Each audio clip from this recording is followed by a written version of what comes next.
If sleep is taking longer than it should tonight, stay here with me for a moment. I'll walk you through a true crime story slowly and calmly, so your mind has something steady to follow.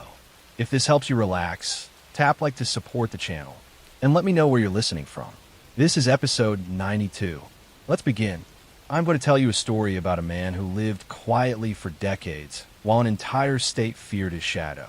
A story about a predator who learned police procedures from the inside, who studied his victims long before they ever knew he existed, and who vanished so completely that many believed he would never be found.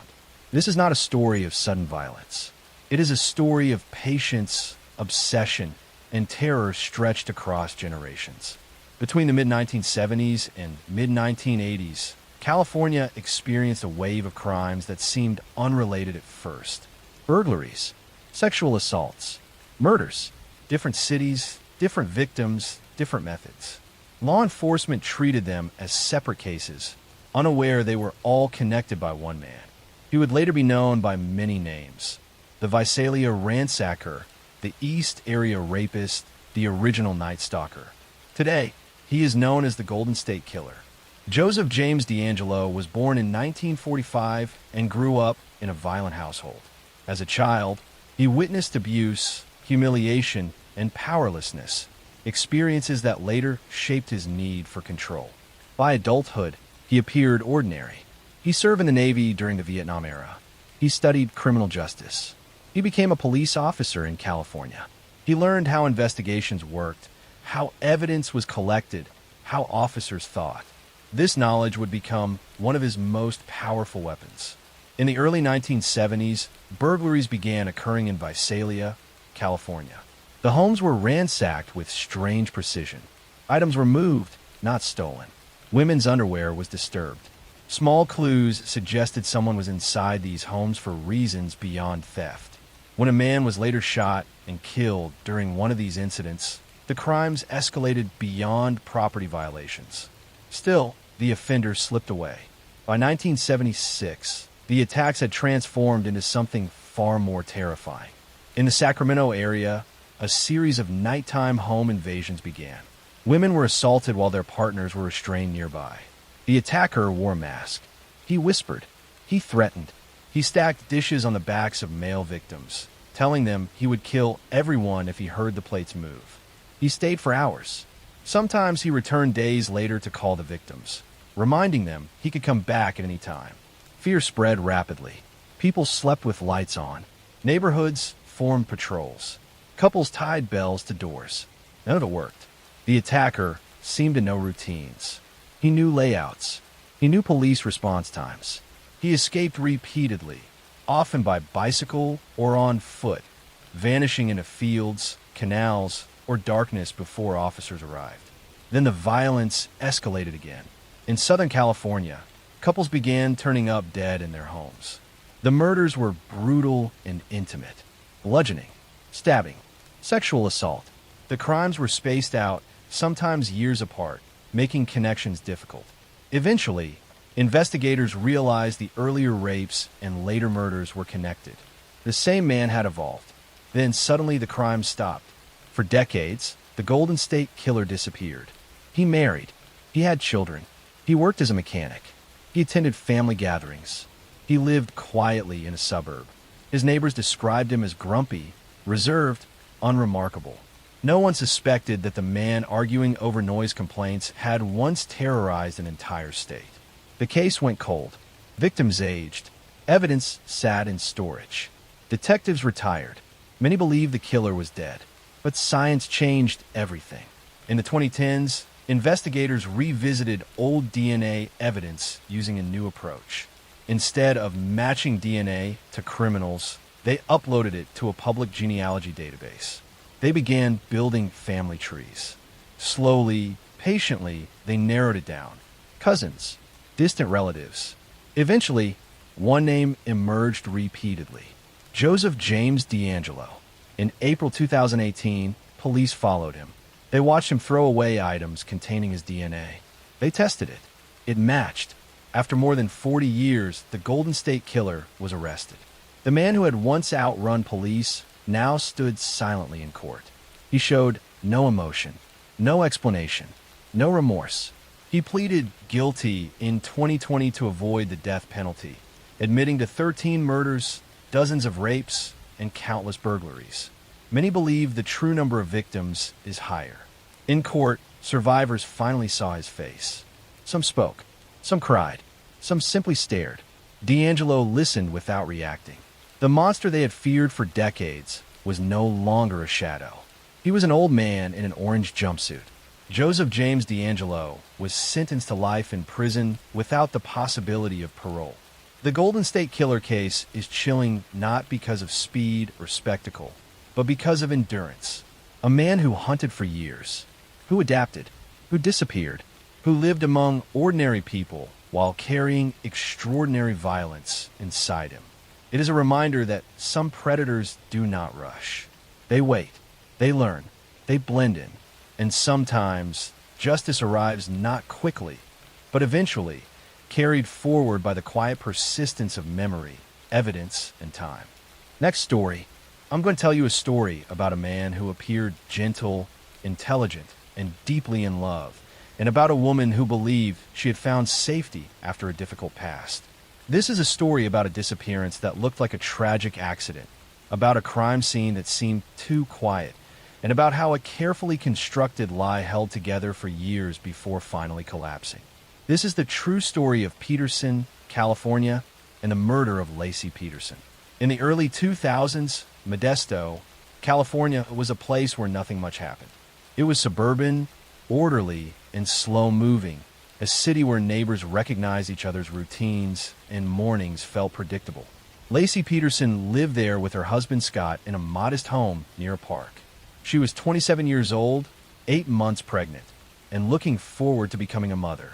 Friends described her as warm, thoughtful, and optimistic, someone who enjoyed small rituals like walking the dog and decorating for holidays. Scott Peterson, her husband, worked as a fertilizer salesman. He was articulate, composed, and appeared supportive. To outsiders, the couple seemed stable, if a little distant. What no one could see was that Scott had been living a separate emotional life, one filled with secrets, lies, and quiet detachment. On the morning of December 24th, 2002, Scott reported Laci missing. He told police that she had planned to walk the dog while he went fishing at the Berkeley Marina. When he returned home, she was gone. The dog was found wandering the neighborhood with its leash still attached. Laci's purse, keys, and car were still at the house. She had never mentioned leaving town. She had been excited about Christmas Eve dinner with family later that day. At first, the case was treated as a missing person investigation. Volunteers searched parks, waterways, and neighborhoods. Flyers went up. Candlelight vigils were held. Laci's smiling face appeared on television screens across the country. Scott participated in searches and interviews, speaking calmly, sometimes too calmly, about his missing wife. But as days passed, something about Scott's behavior began to trouble investigators. He appeared detached. He avoided emotional language. He seemed more concerned with logistics than with fear or urgency. While this alone proved nothing, inconsistencies in his story slowly emerged. His fishing trip, initially described casually, became more detailed under scrutiny. Receipts, boat registrations, and marina logs showed he had traveled nearly 90 miles to fish alone on Christmas Eve, something friends said he rarely did. Then police discovered Scott was having an affair. Months before Laci disappeared, Scott had begun a relationship with a woman named Amber Fry. He had told her he was a widower and that this would be his first holiday season without his wife. He told her this in early December, weeks before Laci vanished. After Laci went missing, Amber came forward, realizing she had unknowingly been involved with a man at the center of a national search. Police began recording Scott's phone calls with Amber. In those calls, Scott spoke to her from candlelight vigils held for his missing wife, pretending he was in Paris or Brussels on business. His tone never changed. His lies flowed effortlessly. As the investigation deepened, attention turned to the Berkeley Marina. The same body of water where Scott claimed to be fishing was searched extensively. Nothing was found at first. Months passed. Public opinion shifted. Some believe Scott was unfairly targeted. Others believed his calmness hid something darker. In April 2003, nearly 4 months after Lacey disappeared, the water gave up its secret. The remains of a male fetus washed ashore in the San Francisco Bay. The next day, the decomposed body of a woman was found nearby. Dental records confirmed what many feared. It was Lacey Peterson.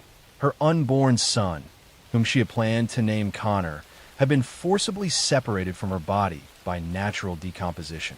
The location was devastatingly precise. The body surfaced near the same marina Scott had visited. Prosecutors argued that Scott had murdered Lacey at home, possibly strangling her, then weighted her body with homemade anchors and dumped her into the bay. They presented evidence showing Scott had researched tidal movements and water depths. He had purchased materials consistent with anchor construction. Only one anchor was ever recovered. Prosecutors suggested the others remained in the bay, still holding their secret. Scott maintained his innocence. His defense claimed Lacey had been abducted by burglars in the neighborhood. They argued there was no direct evidence tying Scott to the murder scene. No witnesses, no blood, no confession. The trial became a media spectacle. Every gesture Scott made was analyzed. Every facial expression scrutinized. Jurors listened to weeks of testimony about lies, affairs, purchases, and movements. What stood out was not a single piece of evidence, but the totality of it. The story Scott told did not match the reality investigators uncovered. In 2004, Scott Peterson was found guilty of first-degree murder for Lacey and second-degree murder for their unborn son. He was sentenced to death, later reduced to life without parole. The case remains one of the most debated true crime stories in modern American history. Some continue to question the verdict. Others see it as a clear example of a man who believed his intelligence and composure could protect him from consequence. What makes the story unsettling is not just the crime itself, but how quietly it fit into everyday life. There were no warning signs that screamed danger. There was no dramatic breakdown, just a gradual erosion of truth hidden behind calm words and polite smiles. Lacey Peterson trusted the man she married. She trusted the life they built. And in the end, that trust was used against her. Her story remains a reminder that violence does not always announce itself loudly. Sometimes it moves softly, wrapped in routine, and only reveals itself when it is far too late. Next story. I'm going to tell you a story about a woman who vanished in the middle of the night, about a marriage that looked calm on the surface, but was quietly rotting underneath, and about a man who believed that if he stayed composed long enough, the truth would eventually give up and leave him alone. This is a story about control, silence, and a disappearance that took years to fully understand. This is the true story of Chandra Levy. In the spring of 2001, Washington, D.C. was tense, loud, and crowded with political noise. Power, ambition, and secrecy were everyday currency. Chandra Levy was a 24-year-old intern who had recently moved to the city. She was intelligent, curious, and hopeful, someone who believed hard work would eventually lead her somewhere meaningful. She rented a small apartment, explored the city on foot, and often spent time jogging through Rock Creek Park, a large wooded area that cut through the heart of Washington. Chandra had also become involved in a secret relationship with Congressman Gary Condit, a married man nearly twice her age. The relationship was hidden, unequal, and emotionally complicated.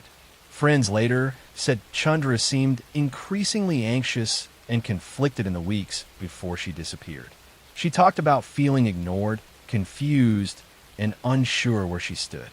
She wanted clarity. She wanted answers. On April 30th, 2001, Chandra Levy was last seen leaving her apartment. She told no one where she was going. She never returned. At first, her disappearance attracted little attention.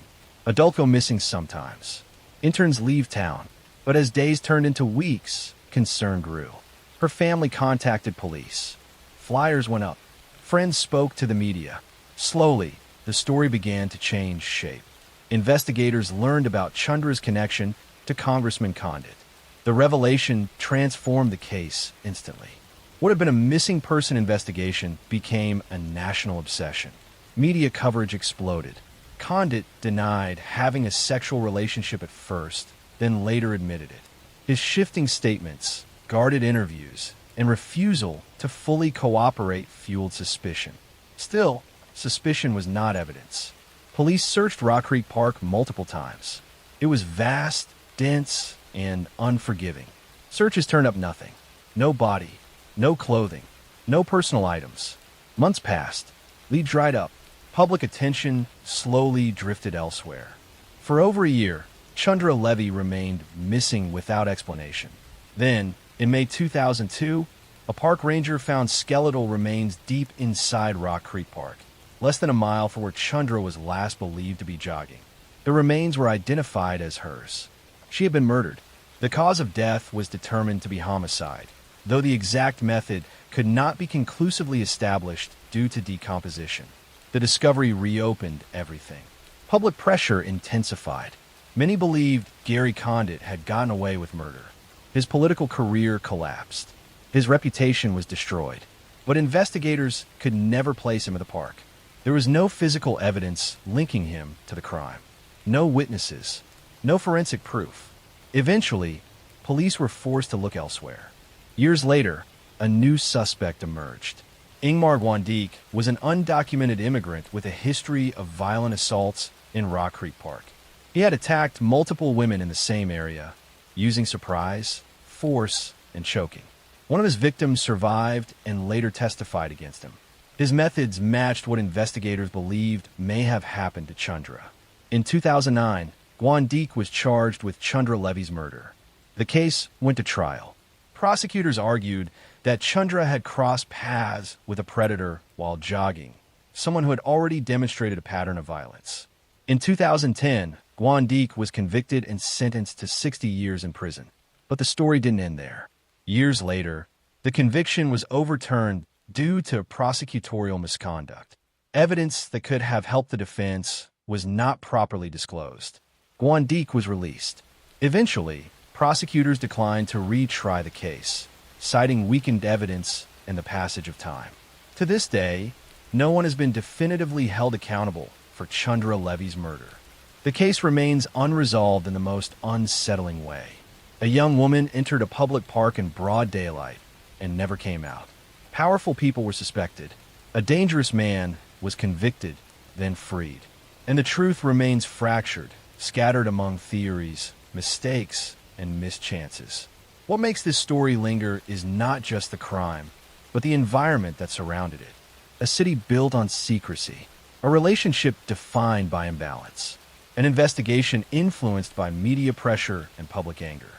Chandra Levy became more than a person. She became a symbol, and in that transformation, clarity was lost. Chandra was not a headline. She was not a scandal.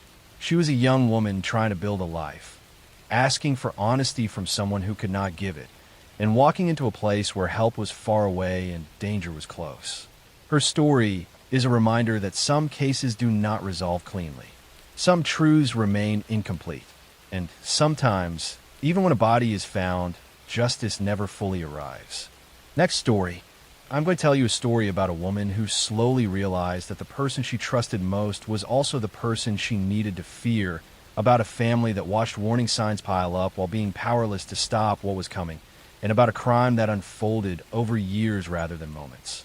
This is a story about control that tightened quietly, about isolation disguised as love, and about a disappearance that ended in one of the most devastating conclusions imaginable. This is the true story of Chris Watts and the murder of his family. In the quiet suburbs of Frederick, Colorado, life moved at an even, predictable pace. Rows of similar houses lined clean streets. Neighbors waved politely but kept to themselves. Chris Watts lived there with his wife Sean Ann and their two daughters, Bella and Celeste. From the outside, the family looked ordinary and even aspirational. Sean Ann was active on social media, sharing moments from their lives, posting about motherhood, work, and family routines. Chris appeared calm, reserved, and dependable, a man who rarely raised his voice and avoided conflict. Inside the home, however, cracks were forming. Shannon was strong-willed, outspoken, and deeply invested in her family. Chris was emotionally withdrawn and increasingly distant. Over time, Chris began detaching quietly. He stopped engaging. He avoided conversations. He responded with silence rather than argument. Friends noticed that Shannon was anxious, trying desperately to hold things together, sensing something was wrong, but unable to identify exactly what it was. What Shannon did not know was that Chris was living a separate emotional life. He had begun an affair with a co-worker named Nicole Kessinger. With her, he presented himself as a man starting over, someone unburdened by family responsibilities. He spoke about wanting freedom, about feeling trapped, about imagining a different life. The relationship intensified quickly. Chris began to view his family not as people, but as obstacles. In August 2018, Shannon traveled to Arizona for a work trip. She was pregnant with their third child. While she was gone, Chris continued seeing Nicole, reinforcing the fantasy of a life without his family. When Shannon returned home late on the night of August 12th, something inside Chris had already shifted beyond return. What happened in the early hours of August 13th would dismantle the illusion of normalcy forever. That morning, Chris was reported his wife and daughters missing. He claimed Shannon had taken the children and left after an emotional conversation. He appeared calm when police arrived. He stood on his front lawn, speaking softly, asking for their return. But his demeanor felt wrong. There was no urgency, no panic, just stillness. As investigators entered the home, they noticed immediately that Shannon's car was still there. Her purse was inside. Her phone was found between couch cushions. Her medication was untouched. These were things she never left behind. Surveillance footage from a neighbor's camera showed Chris backing his truck into the driveway early that morning, loading items into it for nearly an hour. The story Chris told began to unravel almost immediately. Police interviews revealed inconsistencies. Chris avoided eye contact. His answers were vague. When asked direct questions, he paused too long, as if calculating rather than remembering. Investigators asked him to take a polygraph. He agreed. He failed. Confronted with the results, Chris first claimed that Shannon had killed their daughters and that he had killed her in a moment of rage. The confession did not hold. Evidence contradicted it. The truth, when it finally emerged, was far worse. Chris admitted that he had strangled Shannon in their bedroom. He admitted that his daughters were still alive afterward. He loaded their bodies into his truck and drove to an oil site where he worked. There, he smothered Bella and Celeste and disposed of their bodies in oil tanks. He buried Shannon in a shallow grave nearby. The calmness with which he described these acts stunned investigators. There was no explosion of anger, no loss of control. It was methodical, planned, quiet. As details became public, the nation struggled to reconcile the image of Chris Watts with the reality of his actions. Interviews surfaced where he smiled awkwardly, pleading for his family's return, knowing exactly where they were. Body camera footage captured him standing in his empty home, detached and eerily composed. In November 2018, Chris Watts pleaded guilty to multiple counts of murder. He was sentenced to life in prison without the possibility of parole. Shannon Watts was remembered as a devoted mother, a woman who loved her children fiercely and fought to hold her family together even when it was slipping away. Bella and Celeste were remembered for their laughter, their trust, and their innocence. The case remains deeply unsettling, not because of mystery, but because of clarity. There was no unknown intruder, no complicated conspiracy, just a man who decided that erasing his family was easier than confronting the life he had built. What makes this story linger is how ordinary it began. There were no obvious warning signs that screamed danger, just silence, withdrawal, emotional absence, and a slow internal shift that no one else could see. It is a reminder that some of the most devastating crimes are not driven by chaos, but by quiet decisions made long before the final act. Decisions that unfold behind closed doors, hidden beneath routine, until the damage is irreversible. And when the truth finally arrives, it does not come with drama. It comes with emptiness, a house that will never feel full again. and a question that has no answer. How did something so ordinary end in something so final? Next story. I'm going to tell you a story about a disappearance that looked ordinary at first, almost boring, and about a woman who trusted the man she loved so completely that she followed him into isolation without ever realizing she was walking into a trap. This is a story about control disguised as devotion, about a crime that unfolded slowly over years, and about a truth that only surfaced because one person refused to stop asking questions. In the late 1990s, Connie DeBate lived a quiet, structured life in Ellington, Connecticut. She was a hardworking mother, devoted to her children, reliable, predictable, and deeply committed to her family. She was married to Richard DeBate, a man who outwardly appeared to be just as steady. He worked in information technology, attended church, volunteered in the community, and was known as someone who followed rules and avoided conflict. To neighbors and friends, the DeBates were unremarkable in the safest way possible. But inside the marriage, things were unraveling. Connie had discovered that Richard was having an affair with a co-worker named Michelle Traconis. When confronted, Richard begged for forgiveness. He promised change. He promised therapy. He promised commitment. Connie, believing in the life they had built together and wanting stability for their children, agreed to try again. She asked for counseling. She asked for honesty. She asked for time. Richard agreed to all of it. What Connie didn't know was that Richard had already decided he wanted out, but not in a way that would inconvenience him. Divorce would cost money. Divorce would mean shared custody. Divorce would expose his lies. What he wanted was freedom without consequences. On December 23, 2015, Connie was found dead in the basement of her home. Richard DeBate called 911 and reported that an intruder had broken into the house. He claimed the masked man had shot Connie and then forced Richard to bind himself to a chair before fleeing. When police arrived, the scene looked strange. Connie had been shot once in the leg and once in the chest. Richard's injuries were minimal. The bindings were loose. There were no signs of forced entry, no stolen items, no clear motive. Still, home invasions do happen. At first, investigators treated Richard as a traumatized victim. That didn't last long. Very quickly, inconsistencies began to surface. Richard's timeline didn't match physical evidence. Surveillance footage from nearby businesses contradicted his statements. His story shifted subtly with each retelling, as if he were adjusting it rather than remembering it. And then police uncovered something far more disturbing. Connie's Fitbit. The device tracked her movements minute by minute. According to Richard, Connie had been shot and collapsed quickly. According to the Fitbit, Connie continued moving around the house for nearly an hour after Richard claimed she was already dead. She climbed stairs. She walked hundreds of steps. Her heart rate spiked and dropped repeatedly. It told a story no witness could erase. As investigators dug deeper, they uncovered Richard's affair, which had never truly ended. He had continued seeing Michelle Traconis even after promising Connie he would stop. He had told Michelle that Connie was emotionally unstable, that she might harm herself, that she was a problem standing in the way of their future together.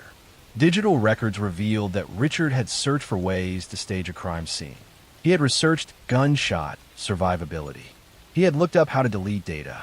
He had rehearsed scenarios where he appeared helpless and restrained. Piece by piece, the image of a random intruder collapsed. What emerged instead was a man who believed he could outthink technology, investigators, and even the truth itself. Prosecutors argued that Richard shot Connie deliberately, intending to make it look like a botched home invasion. The first shot to the leg was meant to disable her. When she didn't die quickly enough, when she continued moving through the house, injured and terrified, he followed her. The second shot ended her life. Then he staged himself as a victim. During the trial, Richard DeBate took the stand. He spoke calmly. He insisted on his innocence. He described his love for Connie. He blamed investigators for misunderstanding data. But the Fitbit data did not lie. Neither did phone records, emails, or surveillance footage. Connie's family listened as Richard tried to rewrite their daughter's final hours. They listened as he minimized his affair. They listened as he positioned himself as the real victim of bad luck and misinterpretation. The jury did not believe him. In 2019, Richard Debate was convicted of murder. He was sentenced to 65 years in prison. The case left a lasting impact, not because of its violence, but because of how quietly it unfolded. There were no screams heard by neighbors, no dramatic chase, no immediate suspicion, just a man who believed he could erase a human life and replace it with a story convincing enough to survive. What stopped him was not a confession or witness. It was data. Connie Debate's final movements were recorded silently, step by step, long after her killer thought the story was finished. In death, she told the truth when no one else could. And in doing so, she ensured that the man who tried to control every narrative would never control the ending. Next story. I'm going to tell you a story about a brilliant doctoral student who seemed to have a promising future, about a professor who was found shot in his own office, and about how a botched robbery turned into a case that exposed dark secrets hidden beneath a prestigious university campus. In September 2013, the University of Alabama in Huntsville campus was rocked by a shooting that initially seemed like a random act of violence. Biology professor Amy Bishop had walked into a faculty meeting in 2010 and opened fire, ending the lives of 3 colleagues and injuring 3 others. But this story isn't about Amy Bishop. Let me tell you about a different case from a different university. In July 2013, 24-year-old nursing student Lauren Giddings was living in an apartment near Mercer University Law School in Macon, Georgia. Lauren had just graduated from law school and was preparing to take the bar exam. She was smart, ambitious, and loved by her friends and family. On June 26, 2011, Lauren's friends reported her missing after she stopped responding to calls and texts. This wasn't like her at all. When police went to check Lauren's apartment, they found it locked and seemingly undisturbed. Her car was parked outside, and there were no obvious signs of a break-in or struggle. But Lauren was nowhere to be found. Days passed with no sign of her, and the search intensified. Then on June 30th, 2011, a maintenance worker made a horrifying discovery in the trash area near the apartment complex. Human remains had been placed in a trash bin near the apartments. The body had been dismembered and placed in garbage bags. DNA testing confirmed what everyone feared. The remains belonged to Lauren Giddings.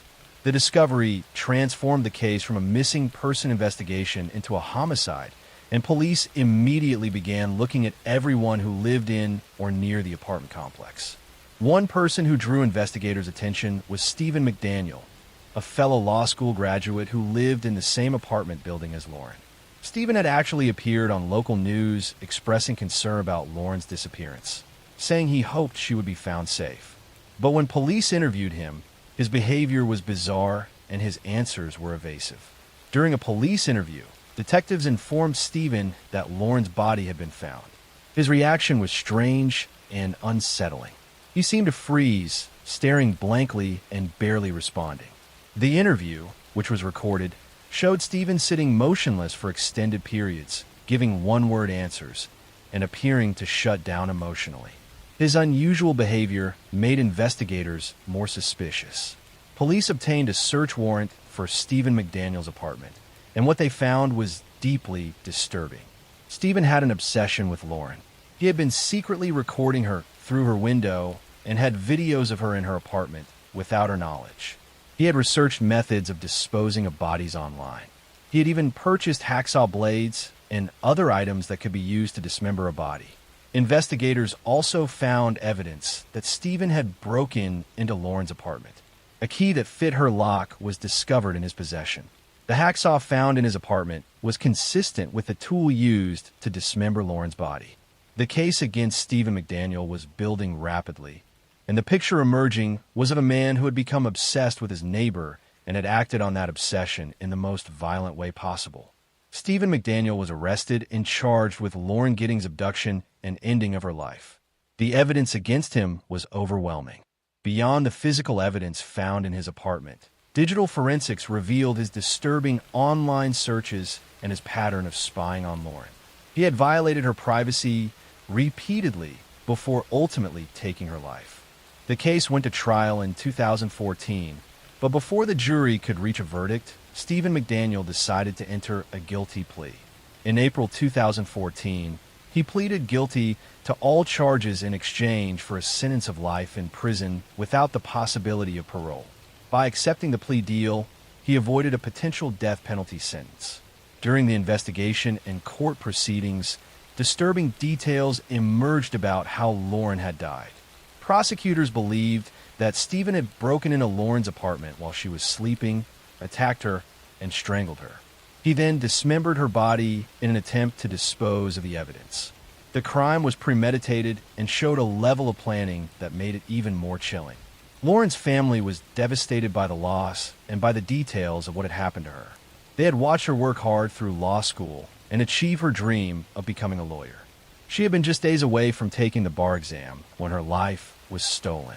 Her sister Karen spoke publicly about Lauren's warmth, intelligence, and the bright future that had been taken from her. The case raised serious questions about safety in apartment complexes and about how to protect against neighbors who might have harmful intentions. Lauren had done nothing to provoke Stephen's obsession. She had simply lived her life, unaware that someone nearby was watching her and planning something terrible. The randomness of her selection as a victim made the crime even more frightening. Stephen McDaniel is currently serving his life sentence in a Georgia prison. He will never be released. During his sentencing, he showed little emotion and offered no real explanation for why he had taken Lauren's life. His lack of remorse and his strange, detached demeanor throughout the legal proceedings disturbed everyone involved in the case. The Lauren Giddings case became a reminder that danger can exist even in places that should be safe, like our own homes and apartment buildings. It highlighted the importance of being aware of surroundings and trusting instincts if something feels wrong. It also showed how modern technology, while useful, can be misused by people with harmful intentions to spy on and stalk others.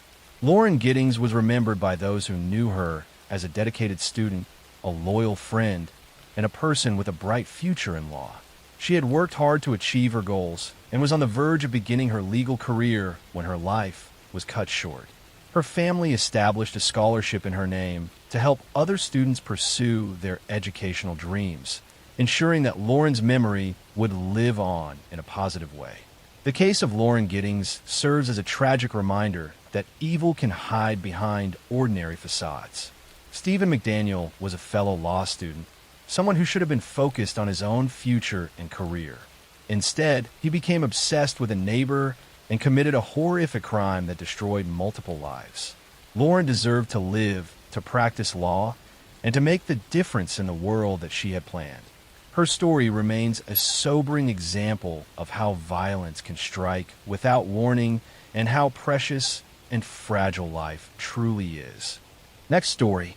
I'm going to tell you a story about a popular high school athlete who seemed destined for greatness, about a young woman who was found strangled in her apartment, and about how a case that went cold for over 20 years was finally solved when the killer made one careless mistake.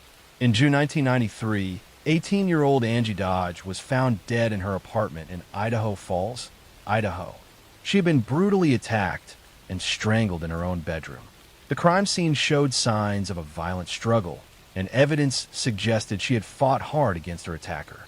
The small community of Idaho Falls was shocked that such a terrible crime could happen in their quiet town. Police immediately launched an investigation, collecting evidence from the scene, including DNA samples. In 1993, DNA technology was still relatively new, but investigators preserved the biological evidence, hoping it would eventually help them identify the killer. They interviewed Angie's friends, family, and anyone who might have seen something suspicious around her apartment building. The investigation eventually focused on a young man named Christopher Tapp, who was 18 years old at the time of the crime. Christopher had some connections to people who knew Angie, though he didn't know her well himself. Police brought him in for questioning, and after hours of intense interrogation, Christopher confessed to being involved in Angie's death. But there were immediate problems with Christopher's confession. The details he provided didn't match the evidence from the crime scene. He changed his story multiple times during the interrogation. Most critically, his DNA didn't match the DNA found at the scene. Despite these red flags, prosecutors moved forward with charging Christopher as an accomplice, claiming he had been present during the attack, even if he wasn't the primary perpetrator. In 1998, Christopher Tapp was convicted of being involved in Angie's death and was sentenced to 30 years in prison. He maintained his innocence, saying he had only confessed because police had pressured him and suggested details he should include in his story.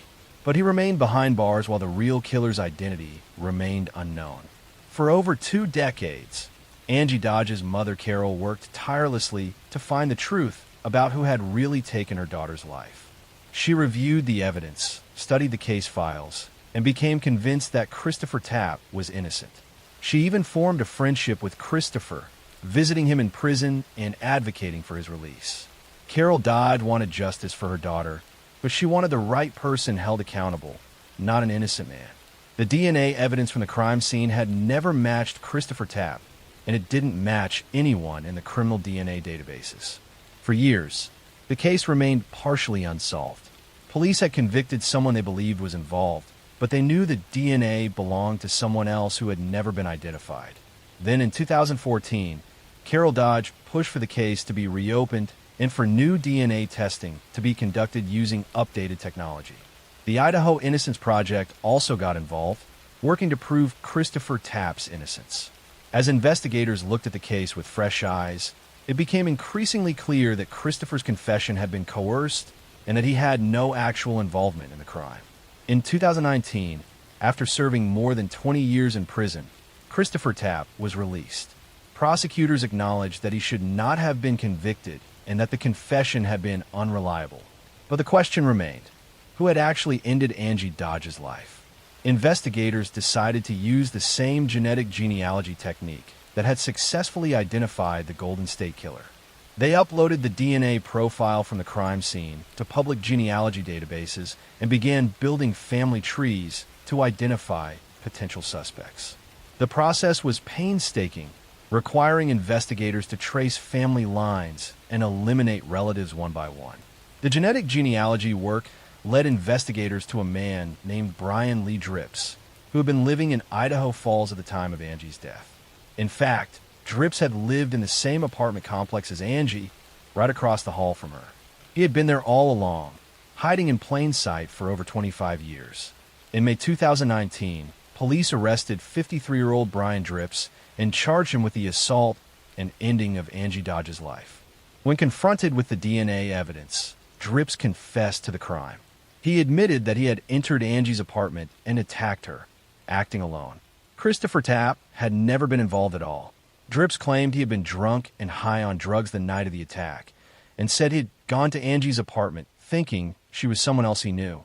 His explanation did little to justify the brutal violence he had inflicted on an innocent young woman. He had taken Angie's life, then lived freely for 26 years while an innocent man sat in prison for his crime. In 2021, Brian Drips pleaded guilty to the charges and was sentenced to 20 years to life in prison. He will be eligible for parole after serving 20 years, though there's no guarantee he will ever be released. For Angie's family, the conviction brought some measure of closure, though it couldn't undo the decades of pain and the knowledge that the wrong person had been punished for so long. Carol Dodge, who had fought so hard for the truth, didn't live to see Drips convicted. She passed away in 2019, just months after his arrest. But she knew before she died that her daughter's real killer had finally been identified and that Christopher Tapp had been exonerated. Her determination to find the truth, even when it meant admitting that the original conviction was wrong, was extraordinary. Christopher Tapp has worked to rebuild his life after spending more than 20 years in prison for a crime he didn't commit. He has become an advocate for criminal justice reform and for improving interrogation practices to prevent false confessions. His case has become a textbook example of how coercive interrogation techniques can lead innocent people to confess to crimes they didn't commit. Angie Dodge was just 18 years old when her life was stolen from her by a neighbor who saw her as a victim rather than a person. She had graduated from high school just weeks before her death and had her whole future ahead of her. Her case became a cautionary tale about the dangers of tunnel vision in investigations and the importance of DNA evidence in ensuring justice is served. The case also demonstrated the power of genetic genealogy in solving cold cases and the importance of families who refuse to give up searching for truth. Carol Dodge's determination ensured that both her daughter's real killer was caught and an innocent man was freed. While justice came far too late for Angie and took far too long for Christopher Tapp, the truth finally emerged, proving that persistence and advancing technology can eventually overcome even decades of injustice. Next story. I'm going to tell you a story about a mother who made a frantic 911 call claiming an intruder had attacked her family, about a crime scene that didn't add up, and about how investigators unraveled a web of lies to reveal that the real danger came from within the family itself. In June 1996, the Routier family lived in an upscale neighborhood in Rowlett, Texas, a suburb of Dallas. Darlie Routier was a 26-year-old mother of 3 boys, married to Darren Routier, who ran a successful business. To neighbors, they seemed like a perfect family living the American dream in their large home with a pool and all the trimmings of success.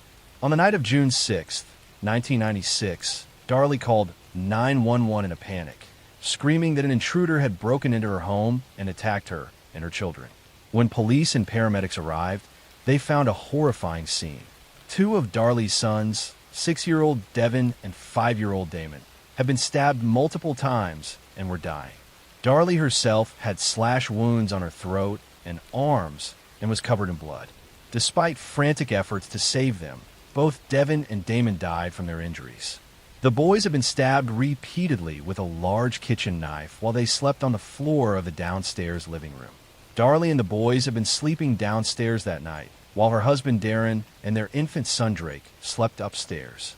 According to Darlie, an intruder had come through a window, attacked her and the boys, then fled through the garage. Darlie told police that she had been sleeping on the couch when she woke to someone attacking her. She said she saw a man in dark clothing leaving through the utility room. She claimed she had no idea why anyone would want to hurt her family. The community was shocked and terrified that such violence could happen in their quiet suburban neighborhood. But as investigators examined the crime scene more carefully, they began to notice things that didn't match Darlie's account. The window screen that supposedly had been cut by the intruder showed cuts that appeared to have been made from inside the house, not outside. There was no evidence of anyone climbing through or disturbing the dust and dirt on the windowsill. The most damaging evidence was in the kitchen. A bread knife from the Routier's own knife block had been used in the attacks.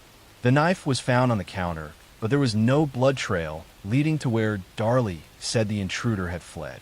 Instead, blood evidence suggested the knife had been placed there deliberately. There was also a vacuum cleaner knocked over in a way that looked staged rather than the result of a real struggle. Investigators noticed that while Darlie had wounds on her throat and arms, they were relatively superficial compared to the devastating injuries inflicted on her sons. The boys had been stabbed with tremendous force, some wounds going completely through their small bodies. Yet Darlie's throat wound, while it looked dramatic, had somehow missed all major blood vessels and was more consistent with a hesitation wound, the kind someone might make on themselves. Blood spatter evidence told a troubling story. Experts analyzed the patterns and determined that some of Darlie's blood had landed on her nightshirt in ways that were only possible if she had been upright and moving during the attack, not lying down as she claimed. Cast-off blood patterns on the back of her nightshirt indicated she had raised her arm holding a bloody knife, contradicting her story about being attacked while sleeping. Another bizarre piece of evidence emerged when police discovered that the Routiers had a security system with motion sensors, but it had not been activated that night. Darlie and Darren said they sometimes forgot to turn on, but it seemed convenient that it was off on the night of an alleged break-in. In the days following the attack, Darlie's behavior struck investigators as unusual. She appeared more concerned with her appearance than with grieving for her sons. Most disturbingly, video footage from the boys' gravesite showed Darlie having a birthday party celebration for Devin at his grave just 8 days after the attack. She was filmed spraying silly string, laughing, and acting celebratory. When this video was shown to the public, many people were shocked by what seemed like inappropriate behavior for a grieving mother. Police arrested Darlie Routier and charged her with capital murder in the deaths of her two sons. The prosecution's theory was that Darlie had been suffering from postpartum depression and financial stress. The family's business was failing, and they were deeply in debt despite their outward appearance of success. Prosecutors believed Darlie had snapped and attacked her children, then staged the scene to look like an intruder had done it, inflicting superficial wounds on herself to support the story. Darlie's trial began in January 1997, less than a year after the attacks. The prosecution presented the forensic evidence about the blood spatter, the staged crime scene, and the lack of any evidence supporting an intruder. They showed the gravesite video and argued it demonstrated a lack of genuine grief. They presented testimony about the family's financial problems as a possible motive. The defense argued that Darlie was innocent and that police had rushed to judgment, focusing on her instead of looking for the real perpetrator. They claimed the forensic evidence was misinterpreted and that Darlie's behavior was simply how she coped with trauma. They pointed out that there was no clear motive for a mother to harm her own children. The jury deliberated for less than 12 hours before finding Darlie Routier guilty of capital murder in the death of Damon. She was not tried for Devin's death, but prosecutors kept that charge in reserve. In February 1997, Darlie was sentenced to death by lethal injection. Darlie has been on death row in Texas for over 25 years, maintaining her innocence. Her case has attracted supporters who believe she was wrongly convicted. They point to questions about the forensic evidence and argue that the investigation was flawed. They claim the gravesite video was taken out of context and that a longer version shows genuine grief before the silly string celebration. Defense attorneys have fought for DNA testing of evidence from the crime scene, hoping it might reveal the presence of an intruder. Some testing has been done over the years, but nothing has emerged that definitively proves Darlie's innocence or changes the fundamental facts of the case. Darren Routier initially supported his wife, but later divorced her, though he has continued to maintain that he believes she is innocent. Their surviving son Drake has lived with family members and has largely stayed out of the public eye. The case remains controversial. Supporters of Darlie argue that a mother wouldn't brutally attack her own children and that the evidence was misinterpreted. Prosecutors and many observers believe the evidence clearly shows Darlie committed the crimes and staged an elaborate cover-up. Devin and Damon Routier were young boys who should have had their whole lives ahead of them. Instead, they were attacked while they slept in what should have been the safest place in the world, their own home. Whether Darlie Routier is guilty as convicted or innocent as she claims, the tragedy of two young lives lost and a family destroyed remains at the heart of this deeply disturbing case.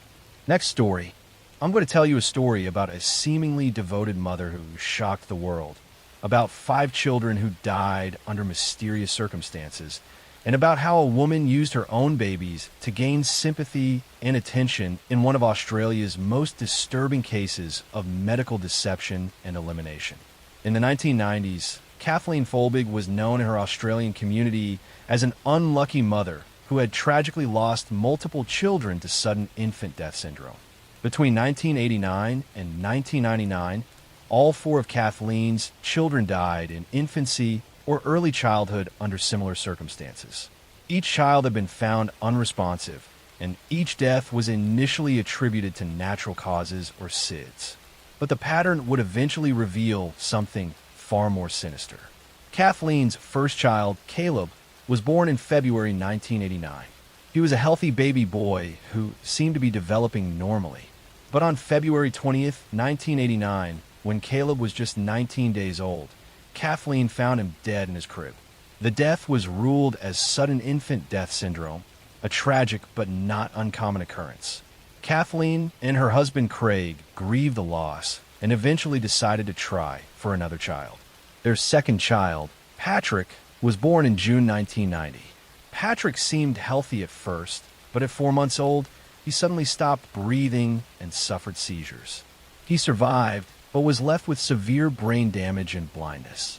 He lived for 8 more months before passing away in February 1991. Doctors attributed his initial episode to epilepsy, and his death was considered a result of his neurological problems. Despite losing two children, Kathleen and Craig tried again. Their daughter Sarah was born in October 1992. Sarah appeared to be a healthy, thriving baby. But on August 30th, 1993, when Sarah was 10 months old, Kathleen found her dead in her crib. Once again, the death was attributed to SIDS. The family had now lost three children, and people in their community felt tremendous sympathy for the couple who seemed cursed with unimaginable bad luck. In 1996, Kathleen gave birth to another daughter, Laura.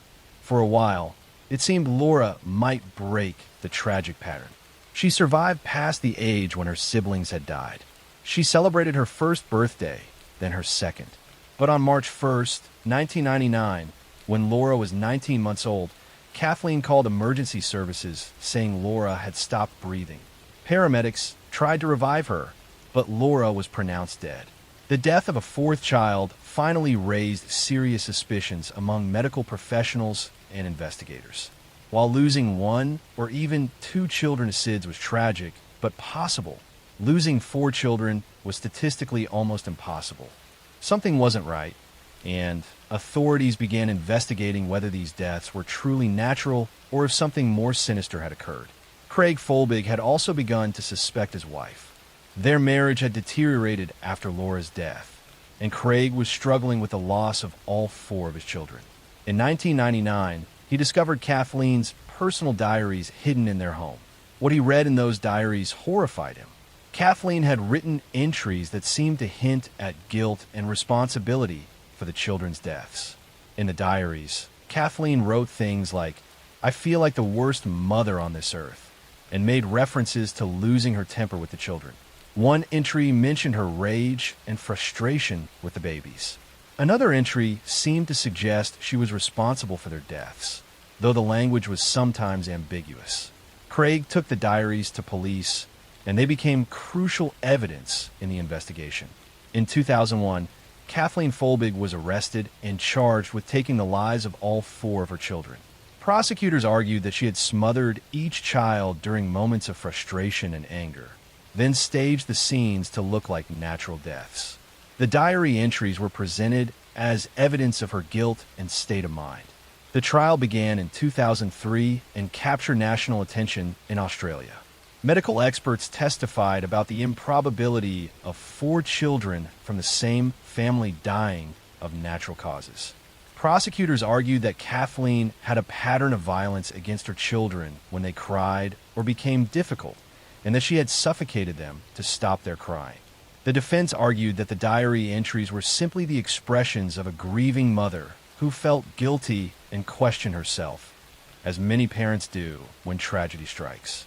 They pointed out that there was no direct physical evidence of smothering and that rare genetic conditions could potentially explain the deaths. But the combination of the diary entries, the statistical improbability of four SIDS deaths in one family, and testimony about Kathleen's behavior convinced the jury. In May 2003, Kathleen Folbig was found guilty of 3 counts of ending life for Caleb, Patrick, and Sarah, and 1 count of manslaughter for Laura. She was sentenced to 40 years in prison with a non-parole period of 30 years. For years, Kathleen maintained her innocence from prison. She insisted her children had died of natural causes and that her diary entries were being misinterpreted.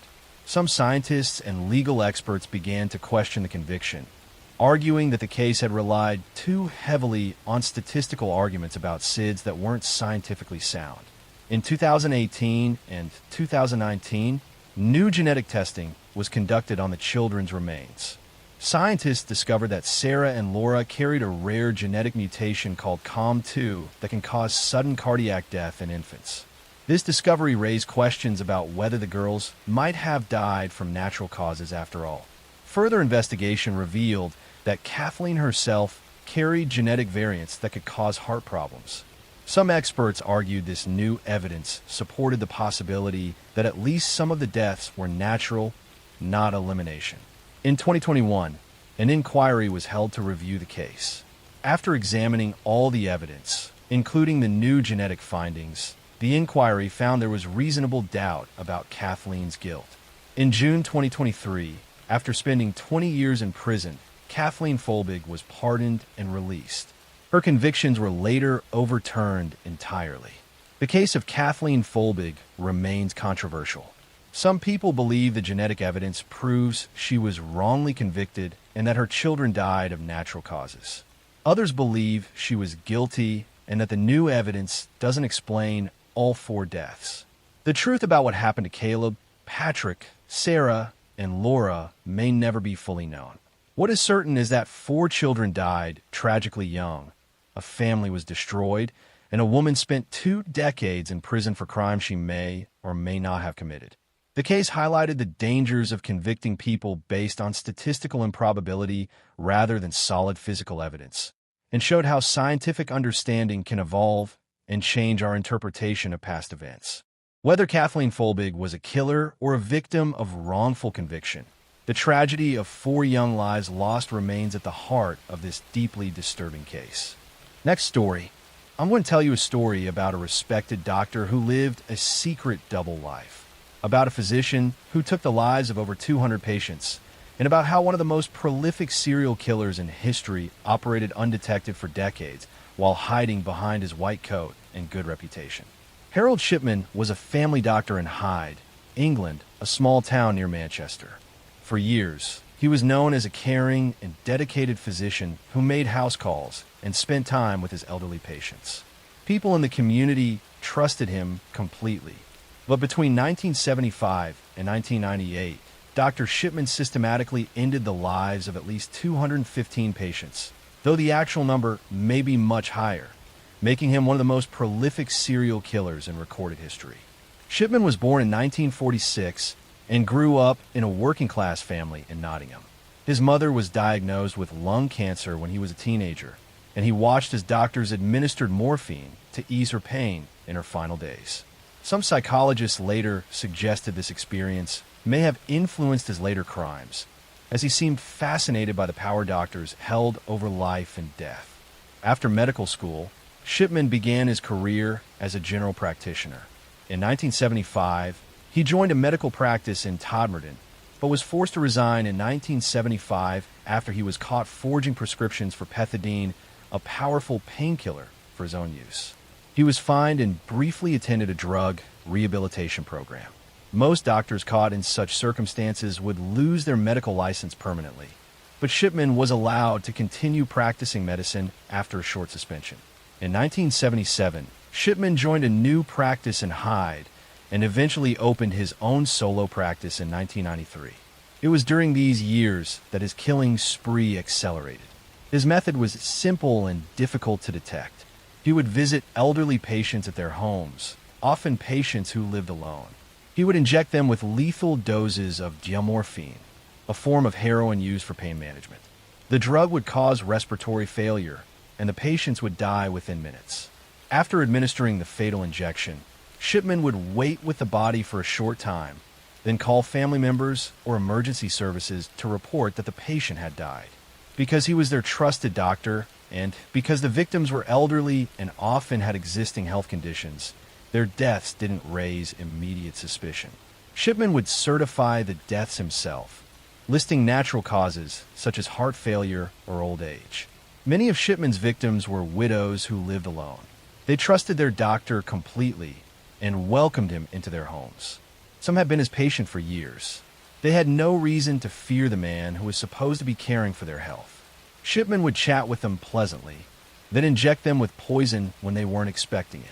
What made Shipman particularly dangerous was his position of authority and trust.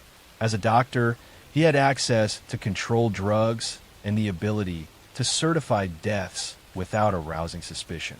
He was well respected in the community and had built strong relationships with his patients. No one questioned his judgment when elderly patients died, even when the death rate among his patients was significantly higher than other doctors in the area. The case began to unravel in 1998 when a local funeral director named Alan Massey noticed an unusual pattern. He observed that an abnormally high number of Shipman's patients were dying, and many of them were found fully clothed and sitting in chairs, which was unusual for natural deaths. He also noticed that Shipman was almost always the last person to see these patients alive and was often present when the bodies were discovered. Around the same time, concerns were raised about the will of one of Shipman's victims, Kathleen Grundy. Kathleen was a wealthy, 81-year-old former mayoress who had been found dead in her home in June 1998. Shipman had been the last person to see her alive, claiming he had visited to take a blood sample. Shortly after her death, a poorly typed will surfaced, leaving her entire estate, worth nearly £400,000 to Dr. Shipman. Kathleen's daughter, Angela Woodruff, was a lawyer, and she immediately suspected the will was fake. The typing was amateurish, there were spelling errors, and the witnesses who supposedly signed it were two of Shipman's patients. Angela went to police with her suspicions that Shipman had forged the will and possibly harmed her mother. Police began investigating and exhumed Kathleen Grundy's body. Toxicology tests revealed a lethal level of morphine in her system. There was no medical reason for her to have been given such a large dose. Police then began looking at other deaths among Shipman's patients and discovered a disturbing pattern. As the investigation expanded, bodies of other victims were exhumed and tested. Again and again, toxicology reports showed lethal levels of geomorphine. Medical records had been altered by Shipman to make it appear patients had been more ill than they actually were, creating false justifications for their deaths. The evidence was overwhelming. Harold Shipman was arrested in September 1998 and charged with multiple counts of ending life and forgery. His trial began in October 1999 and lasted 57 days. Prosecutors presented evidence regarding 15 victims, though they believed there were many more. The trial focused on cases where the evidence was strongest, including toxicology reports, medical records showing Shipman's alterations, and testimony about his behavior. Throughout the trial, Shipman maintained his innocence. He showed no remorse and insisted that all his patients had died of natural causes. He claimed the morphine found in their bodies must have been self-administered, though this explanation made no sense given the quantities found and the circumstances of the deaths. In January 2000, Harold Shipman was found guilty of taking the lives of 15 patients and forging Kathleen Grundy's will. He was sentenced to 15 consecutive life sentences. The judge recommended he never be released, calling him a disgrace to the medical profession who had violated the trust patients placed in him. After his conviction, a public inquiry was launched to determine the full extent of Shipman's crimes. The Shipman inquiry examined hundreds of deaths and concluded that he had taken the lives of at least 215 patients, possibly as many as 250. The inquiry found that Shipman had been killing patients throughout his entire career, starting as early as 1975. The inquiry revealed shocking failures and oversight. Despite the high death rate among his patients and some complaints about his behavior, no regulatory body had properly investigated. The ease with which Shipman could obtain controlled drugs and alter medical records without detection pointed to serious systemic problems in healthcare oversight. On January 13, 2004, Harold Shipman was found hanged in his prison cell. He had taken his own life the day before his 60th birthday. He never explained why he had taken the lives of so many patients or showed any remorse for his actions. His death meant that many questions would never be answered. The victims of Harold Shipman were elderly people who trusted their doctor. They welcomed him into their homes, believing he... Next story. I'm going to tell you a story about a beloved television star who seemed to have a perfect life, about a wife who vanished without a trace, and about how a famous comedian became the prime suspect in a case that remains unsolved decades later. In May 1982, Robert Blake was a successful actor best known for his role in the television series Beretta. He had been a child actor and had worked in Hollywood for decades, building a solid career and reputation. But his personal life was complicated and troubled, marked by failed relationships and struggles with his temper. His fourth wife, Bonnie Lee Backley, would become the center of one of Hollywood's most notorious unsolved cases, though her story is often overshadowed by another famous case. Let me tell you instead about a different disappearance that captivated the nation. On May 1st, 1991, Kristen Smart was a 19-year-old freshman at California Polytechnic State University in San Luis Obispo. She was bright, friendly, and excited about her future. That night, Kristen attended an off-campus party with friends.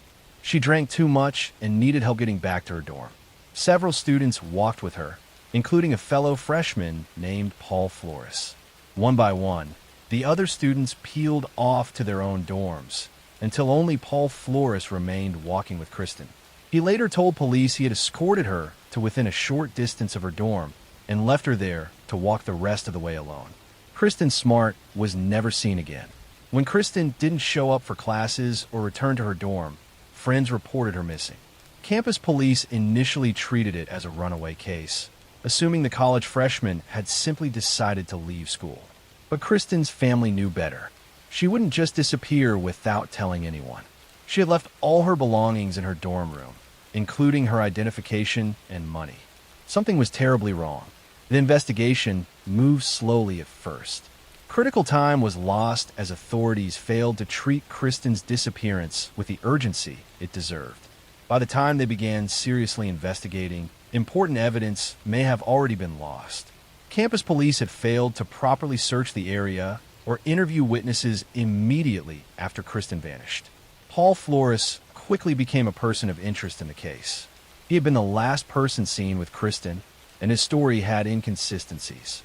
Witnesses reported seeing a black eye on Paul's face in the days after Kristen disappeared, an injury he couldn't adequately explain. His dorm room was searched, and investigators found an earring that matched one Kristen had been wearing the night she vanished. But despite the suspicious circumstances, police didn't have enough evidence to charge Paul Flores with anything. There was no body, no crime scene, and no definitive proof that a crime had even occurred. Paul maintained that he had left Kristen near her dorm and knew nothing about what happened to her. Without more evidence, the case stalled. Years passed with no breaks in the case. Kristen's family never stopped searching and advocating for their daughter. They kept her case in the public eye, organized searches, and pressured authorities to continue investigating. They refused to accept that Kristen had simply run away or disappeared voluntarily. They knew someone had harmed their daughter, and they wanted justice. In 2016, the case received renewed attention when the podcast Your Own Backyard began investigating Kristen's disappearance. Host Chris Lambert conducted extensive research, interviewed witnesses, and uncovered new information that had been overlooked or ignored in the original investigation. The podcast brought national attention to the case and put pressure on authorities to take another look. The renewed interest led to new searches and investigations. In 2020, nearly 30 years after Kristen disappeared, authorities conducted extensive searches of Paul Flores' home and the home of his father, Ruben Flores. They used cadaver dogs, ground-penetrating radar, and other technology to search for evidence. The searches indicated that human remains may have been buried under Ruben Flores' deck at some point. In April 2021, Paul Flores was finally arrested and charged with ending Kristen Smart's life. His father, Ruben, was charged as an accessory, accused of helping hide Kristen's body. Prosecutors believed that Paul had taken Kristen's life on the night she disappeared, likely in his dorm room, and that his father had later helped move and conceal her remains. The trial began in 2022, more than 31 years after Kristen vanished. Prosecutors presented circumstantial evidence, including witness testimony about Paul's suspicious behavior, the physical evidence found in his dorm room, and expert testimony about the searches conducted at the Flores properties. They argued that Paul had attacked Kristen during or after walking her home that night, and that he and his father had covered up the crime for decades. The defense argued that there was no direct evidence linking Paul to Kristen's disappearance. They pointed out that no body had been found and that the case relied entirely on circumstantial evidence and speculation. They suggested that other scenarios could explain what happened to Kristen. In October 2022, the jury reached their verdict. Paul Flores was found guilty of first-degree ending of life in the death of Kristen Smart. His father, Ruben, was found not guilty of being an accessory. Paul was sentenced to 25 years to life in prison. After more than 3 decades, Kristen's family finally had some measure of justice. However, one crucial question remains unanswered. Where is Kristen Smart's body? Despite the conviction, Paul Flores has never revealed what he did with Kristen's remains. Her family still doesn't have the closure of being able to lay their daughter to rest. The searches of the Flores properties suggested remains had been there at some point, but had been moved. The Kristen Smart case highlighted serious failures in how missing persons cases are initially handled. The slow response from campus police, the failure to immediately secure potential crime scenes, and the years of inadequate investigation all contributed to the difficulty in solving the case. Changes have been made in how universities handle missing student cases, partly because of lessons learned from Kristen's disappearance. For Kristen's parents and family, the conviction brought some relief, but not complete peace. They had spent over 3 decades searching for their daughter and fighting for justice. They had never given up hope that someone would be held accountable for taking Kristen from them. Kristen Smart was a young woman with her whole life ahead of her. She should have graduated from college, built a career, and had a family of her own. Instead, her life was cut short by someone she thought was helping her get home safely. Her case serves as a reminder that danger can come from unexpected places and that families should never give up fighting for justice, no matter how much time has passed. Next story. I'm going to tell you a story about a seemingly devoted mother who shocked the world, about 2 young boys who disappeared during what should have been a routine car ride, and about a lie that unraveled to reveal an unthinkable truth. On October 25th, 1994, Susan Smith called police in Union, South Carolina, claiming that a black man had carjacked her vehicle at a stoplight with her 2 young sons still inside. 3-year-old Michael and 14-month-old Alexander were strapped in their car seats when the carjacker supposedly jumped in and drove away with them. Susan appeared on national television, tearfully begging for the safe return of her boys. The entire nation watched as this young mother pleaded for whoever had her children to bring them home safely. She described the carjacker in detail and gave multiple interviews looking distraught and desperate. Search parties combed the area. Police followed up on hundreds of tips. Everyone wanted to help find Michael and Alexander. But investigators quickly noticed inconsistencies in Susan's story. Her timeline didn't make sense. The location where she claimed the carjacking occurred didn't match the evidence. Her behavior seemed off for a mother whose children had just been taken. She was crying, but there were no tears. She seemed more concerned with her appearance on camera than with finding her sons. After 9 days of searching and national media attention, Susan Smith finally confessed to the horrible truth. There had been no carjacking. There had been no mysterious man who took her children. Susan herself had driven her car to John D. Long Lake, strapped her 2 sons in their car seats, released the parking brake, and let the car roll into the dark water with her boys still inside. Michael and Alexander drowned trapped in that sinking car while their mother stood on the shore and watched.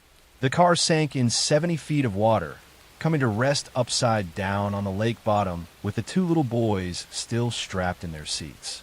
Susan then drove to a nearby home and made up the carjacking story. The confession shocked everyone who had been following the case. How could a mother do this to her own children? What could possibly drive someone to such an unthinkable act? As investigators dug deeper, they uncovered Susan's motive, and it was as cold and selfish as the crime itself. Susan had been having an affair with a wealthy local man named Tom Finley. She was obsessed with him and desperate for the relationship to become serious. But Tom had written her a letter saying that while he cared about her, he wasn't ready to be a father and didn't want a relationship with someone who had children. He wanted to keep things casual and wasn't interested in taking on the responsibility of family.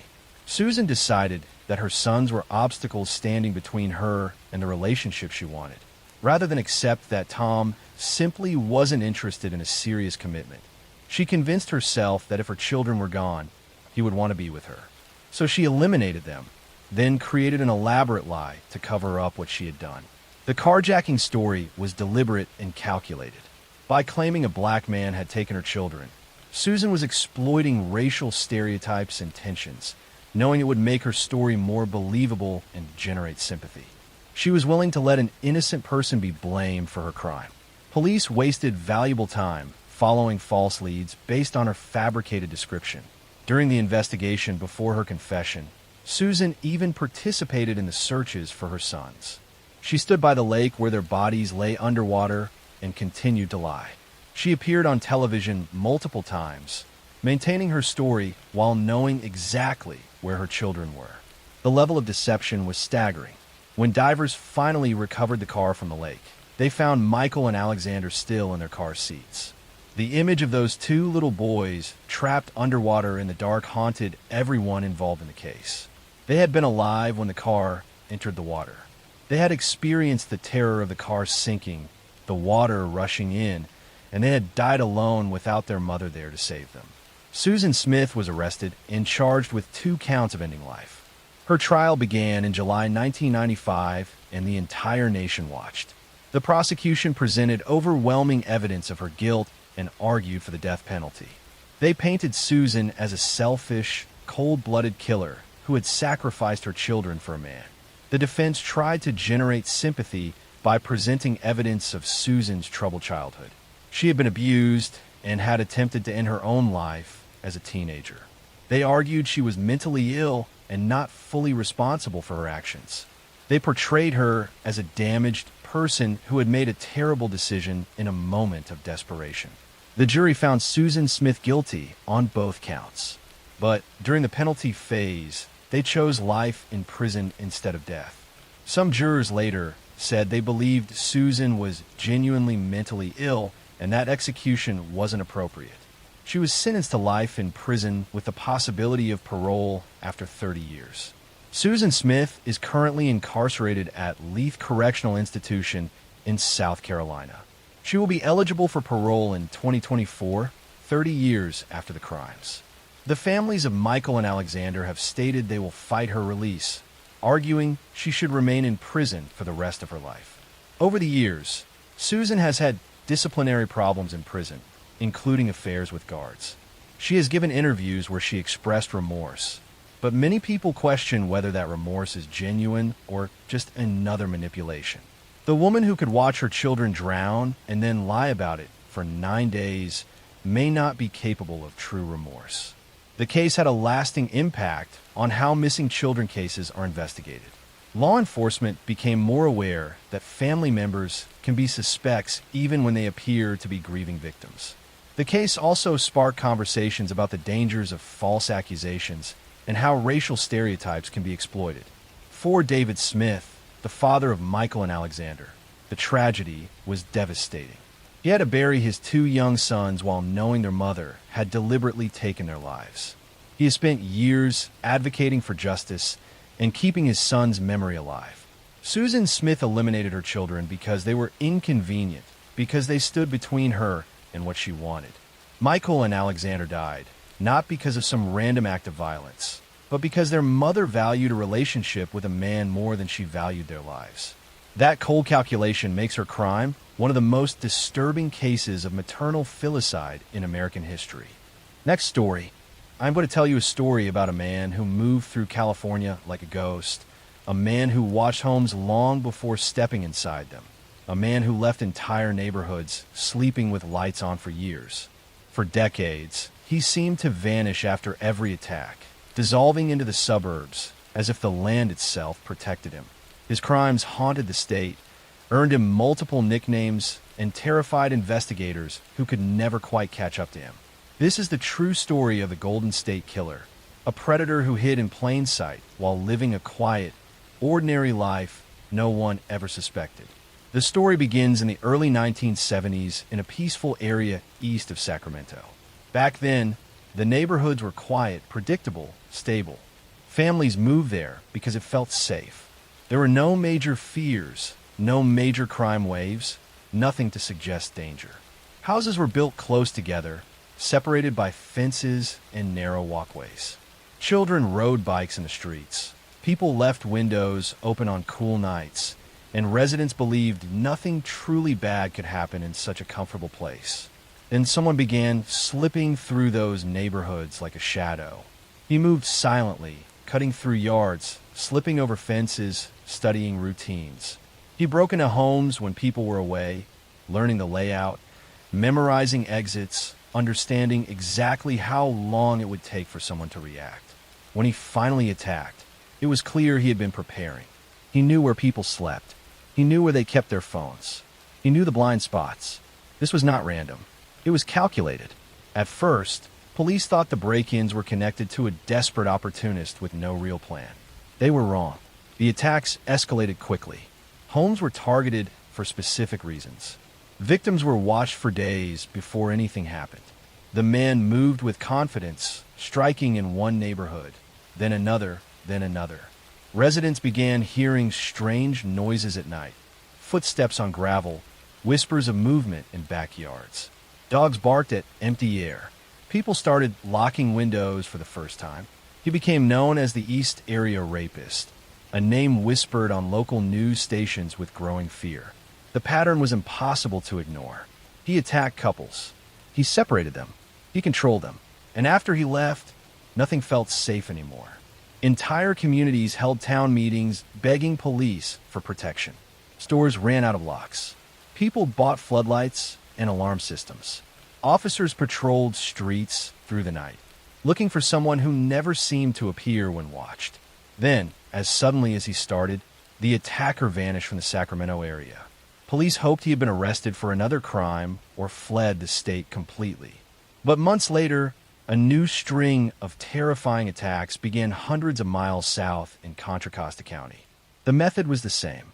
The planning was the same. The chilling calmness was identical. They realized he had simply moved, adapting to new landscapes with the same cold precision. By the 1980s, the attacks suddenly changed again. New crimes in Southern California showed a sophistication no one expected. This offender no longer left people alive. Detectives connected scenes from Irvine, Ventura, Goleta, Dana Point. The violence escalated. The brutality intensified. At first, investigators thought they were dealing with an entirely different killer. But subtle forensic details matched the earlier crimes. The community gave him a new name, one that reflected the fear spreading across the state: the original Night Stalker. Years passed, then decades.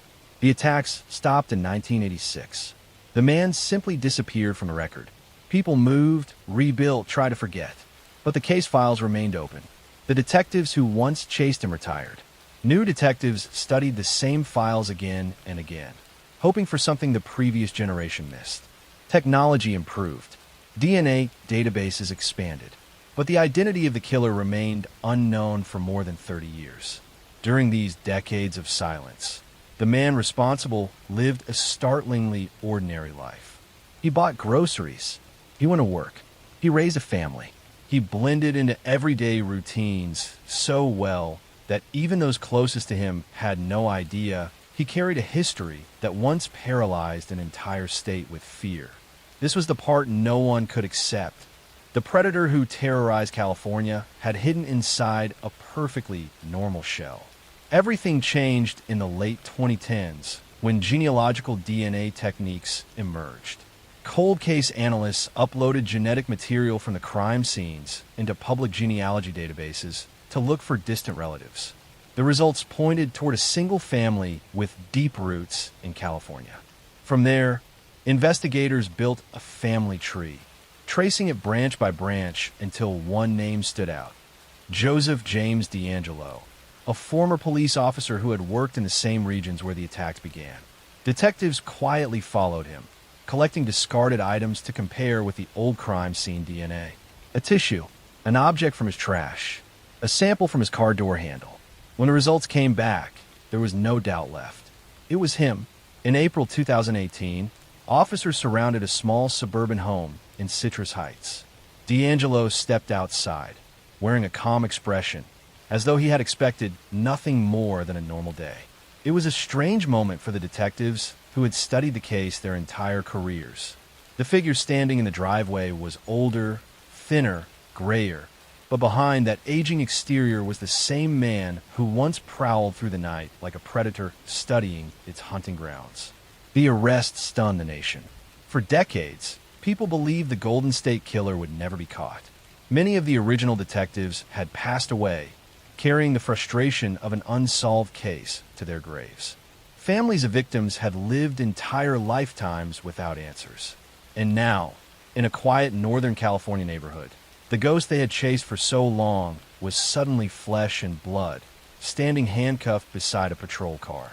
Prosecutors assembled a massive case. D'Angelo eventually admitted to multiple murders and dozens of assaults.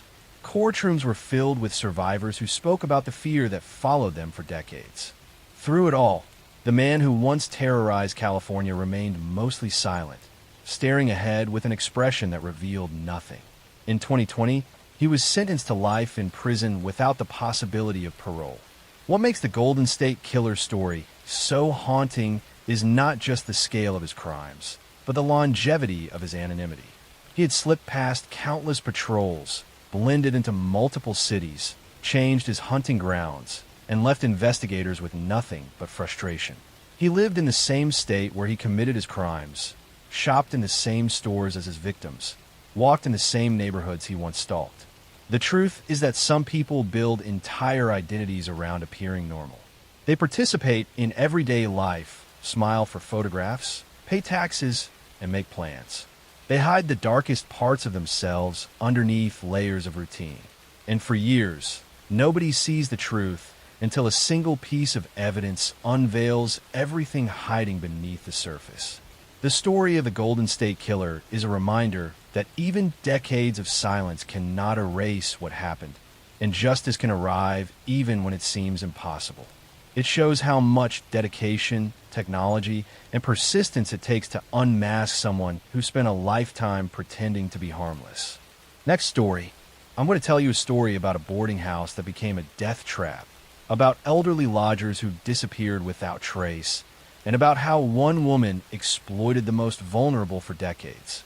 In the working-class neighborhoods of Reading, England, during the 1890s, a woman named Amelia Satch ran what appeared to be a respectable lying-in house, a facility where unmarried women could give birth discreetly and either keep their babies or arrange for adoption.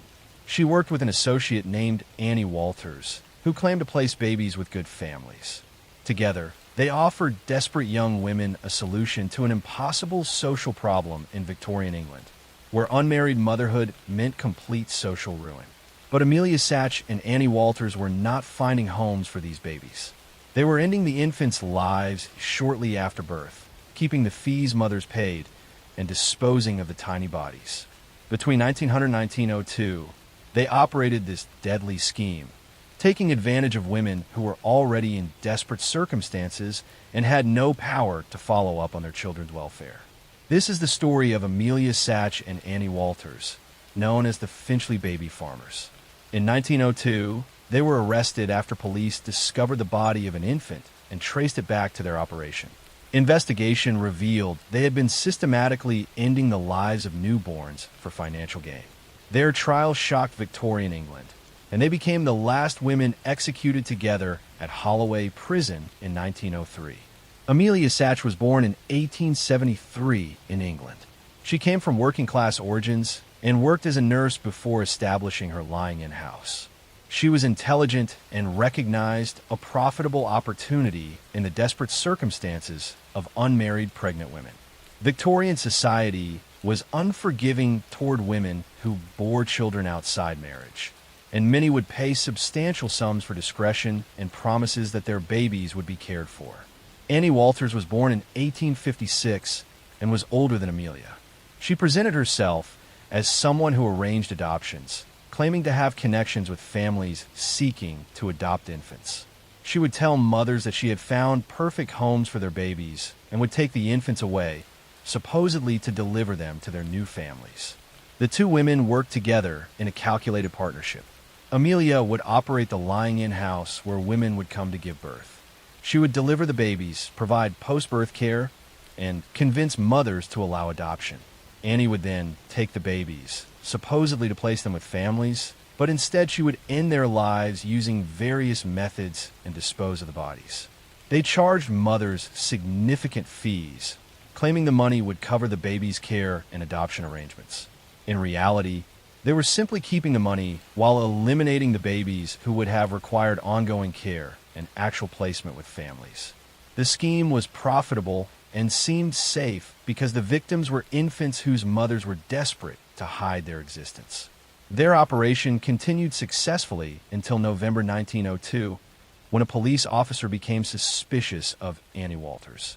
He noticed her carrying packages that seemed to contain something heavy, and her behavior appeared nervous. When questioned, Annie's explanations were unconvincing. Police searched her lodgings and found evidence of an infant who had recently passed away. Investigation led police to Amelia Satch's lying-in house. They found records of multiple babies born at the facility, but no corresponding records of where those babies had gone.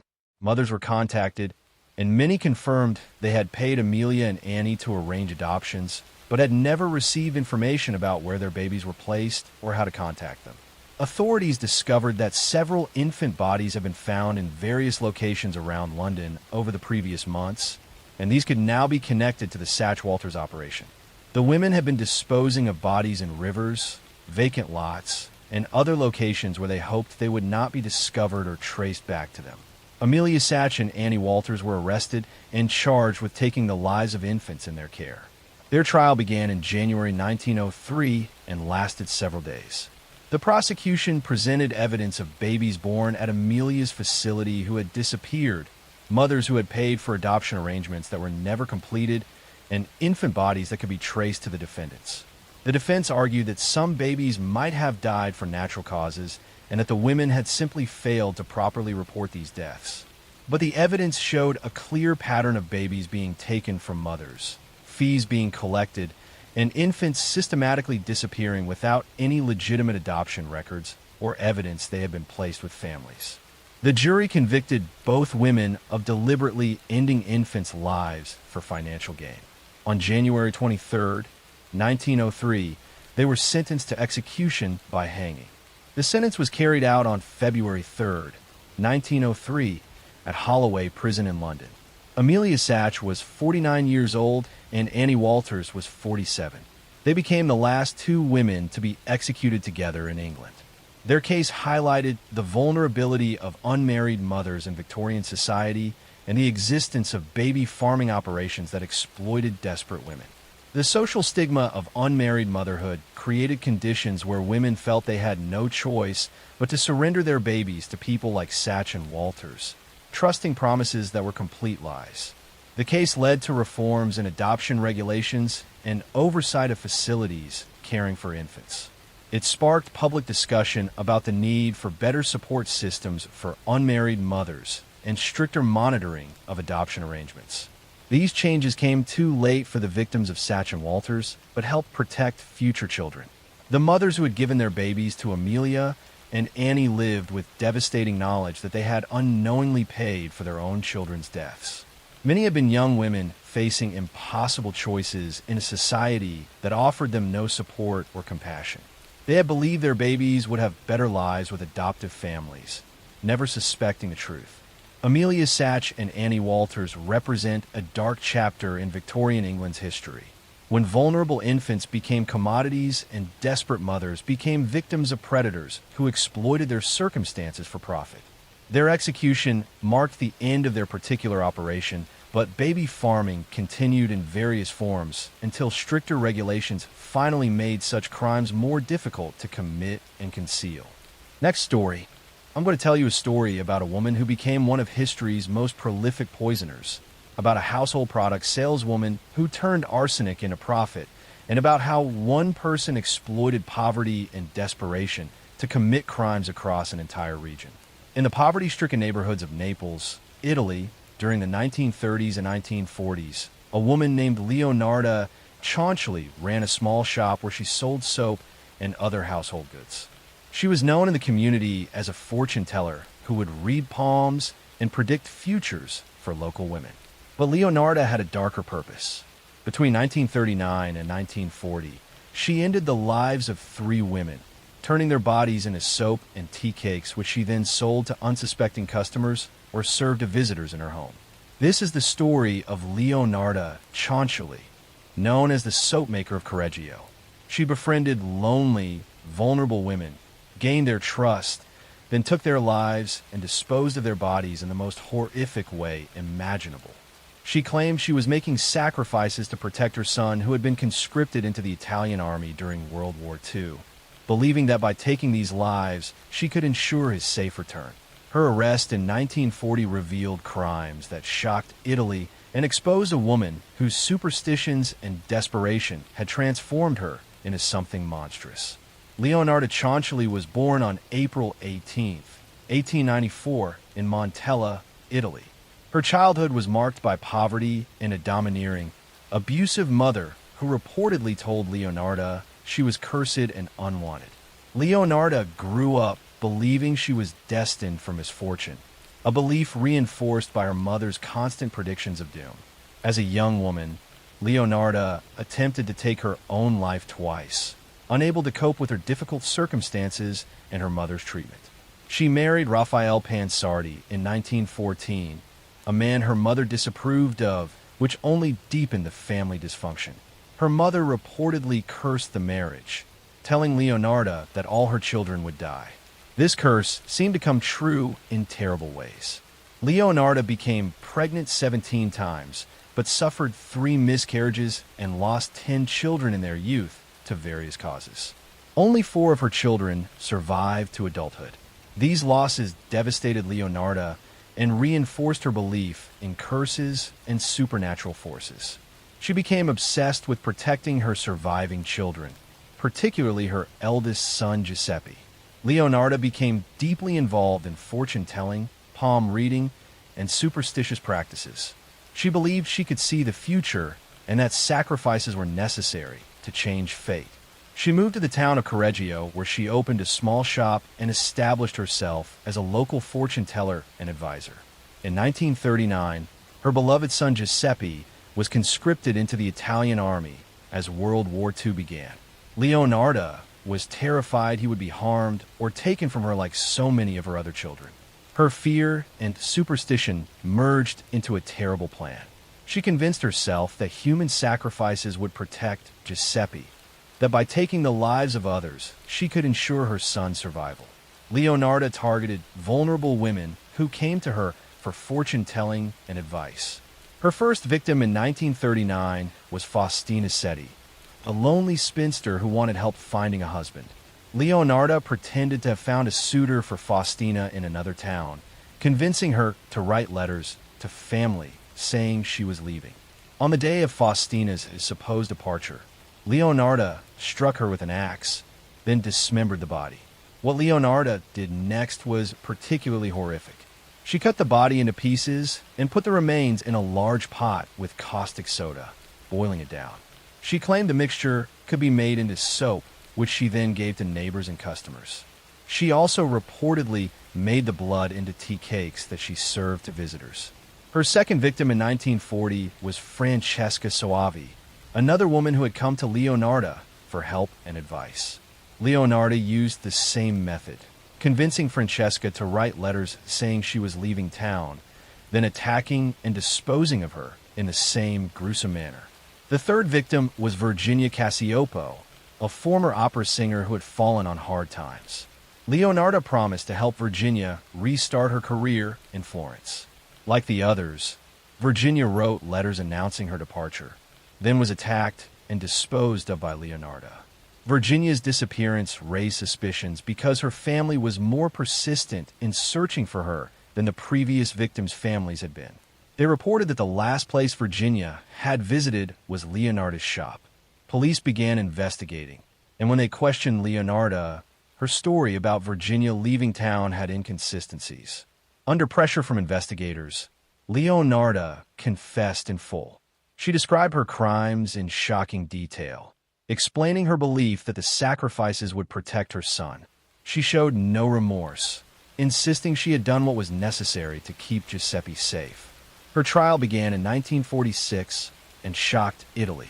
The testimony about turning victims into soap and food was particularly disturbing.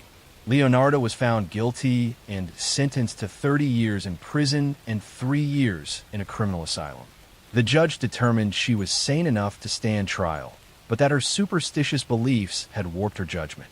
Leonarda chaunchily served her sentence in a criminal asylum and then prison. She reportedly showed no genuine remorse, maintaining that her actions had been necessary to protect her son, who did survive the war and return home safely. Leonarda passed away in the prison in 1970 at age 76. Her case became one of Italy's most notorious crimes, remembered not just for the number of victims, but for the horrific disposal method. It revealed how superstition, fear, and desperation could transform someone into a killer who rationalized terrible acts as protective magic. The victims were lonely, vulnerable women who had trusted Leonarda and sought her help for their problems. They had believed she was a friend and advisor who would help them find better lives. Instead, they became victims of a woman whose fear for her son had overwhelmed any moral restraint. Someone who convinced herself that their lives were acceptable sacrifices to protect what she valued most.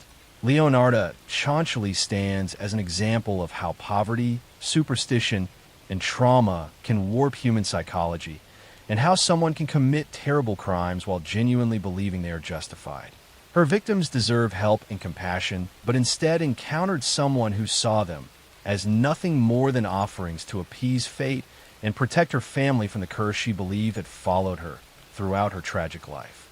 Next story. I'm going to tell you a story about a college freshman who went to a party and never made it home, about security cameras that tracked her final steps, and about how a case that seemed impossible to solve was finally cracked when a suspect made one critical mistake years later. In September 2006, 20-year-old Tara Grinstead was a beloved high school teacher and former beauty queen living in Ascilla, Georgia. She taught history at Irwin County High School and was a mentor to many of her students.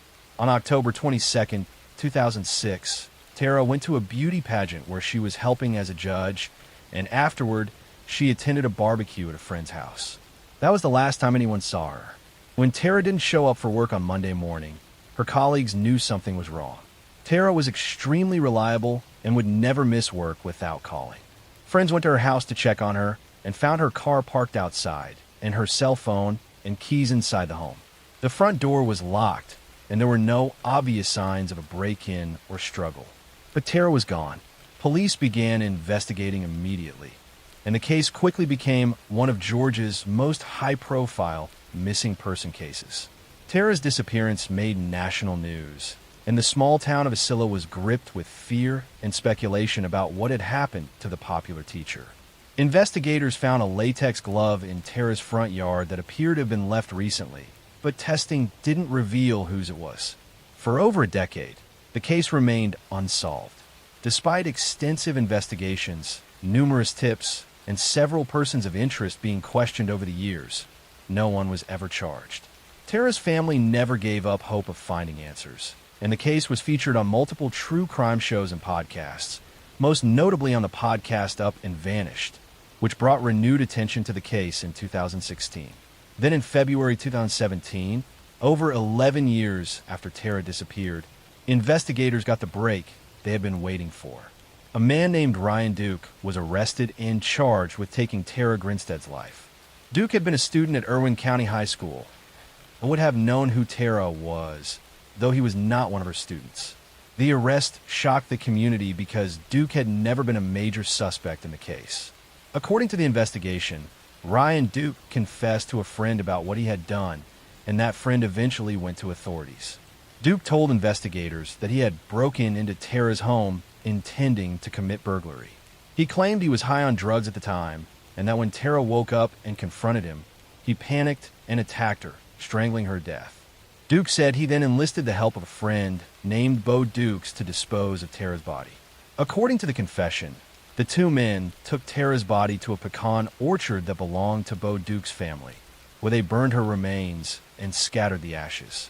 Bo Dukes was arrested and charged with concealing a death and hindering the apprehension of a criminal. He was later convicted and sentenced to 25 years in prison. The confession and arrest brought some answers to Tara's family after more than a decade of uncertainty. But the case was far from over. Ryan Duke's trial was delayed multiple times over the next several years. Then, when the trial finally began in 2022, Duke did something shocking. he recanted his confession. At trial, Ryan Duke claimed that his confession had been false and that he had only confessed because he was under pressure.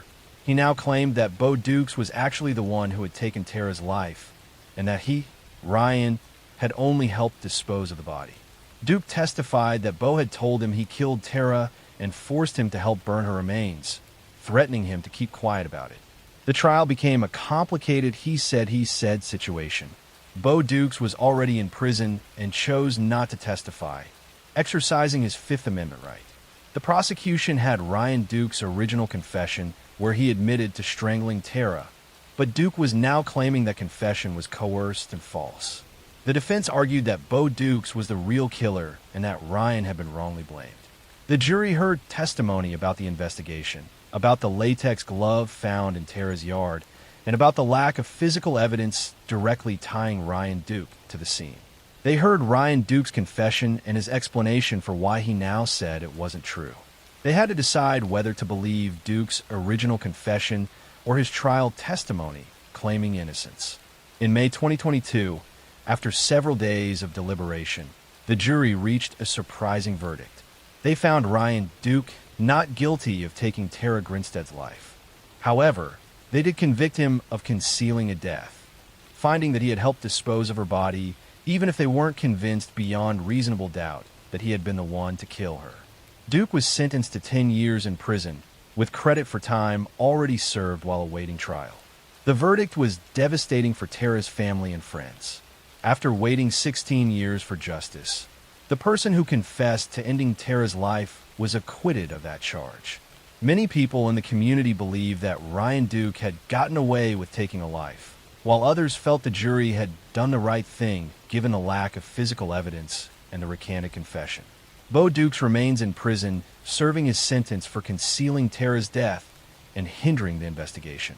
Some people believe he was actually the one who killed Tara, as Ryan Duke claimed at trial. Others believe both men were involved in different ways. The truth about exactly what happened to Tara Grinstead that October night in 2006 may never be fully known. Tara Grinstead was a dedicated teacher who made a positive impact on countless students during her career. She was working on her master's degree and had her whole future ahead of her. Her former students remember her as caring, encouraging, and someone who genuinely wanted to help them succeed. She deserved to continue teaching and inspiring young people, but instead, her life was cut short. The case highlighted how difficult it can be to prosecute crimes when physical evidence is destroyed and when the only evidence is a confession that is later recanted. It also showed how cold cases can sometimes be solved years or even decades later when witnesses finally come forward with information. While Tara's family didn't get the verdict they hoped for, they at least finally knew what had happened to her and were able to have some closure after 16 years of painful uncertainty. Tara's legacy lives on through the students whose lives she touched and through the foundation her family established to provide scholarships to local students. She is remembered not for how she died, but for how she lived and the positive difference she made in her community during her 20-year life. Next story. I'm going to tell you a story about a beloved school principal who was devoted to his community, about a wife who called 911 reporting an intruder, and about how investigators discovered that a respected educator had been living a secret life of financial fraud that led him to commit an unthinkable crime on New Year's Day. In January 2011, Betty Nummer was an 89-year-old woman living in North Carolina when she was charged with soliciting the ending of her fourth husband decades earlier. Actually, that's a different case. Let me tell you the correct story. On January 1st, 2011, police in Cobb County, Georgia responded to a 911 call from a frantic woman reporting a home invasion. When officers arrived at the upscale home, they found 47-year-old Diane McIver shot in the back. She was rushed to the hospital but died from her injuries. Her husband, Claude Tex McIver, a prominent Atlanta attorney, told police that a terrible accident had occurred.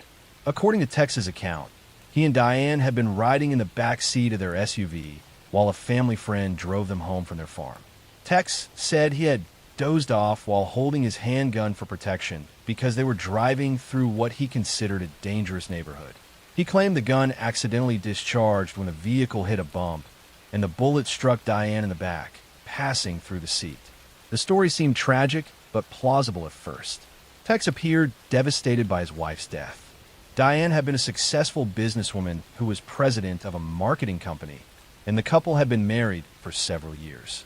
They were well known in Atlanta social circles and seemed to have a strong relationship.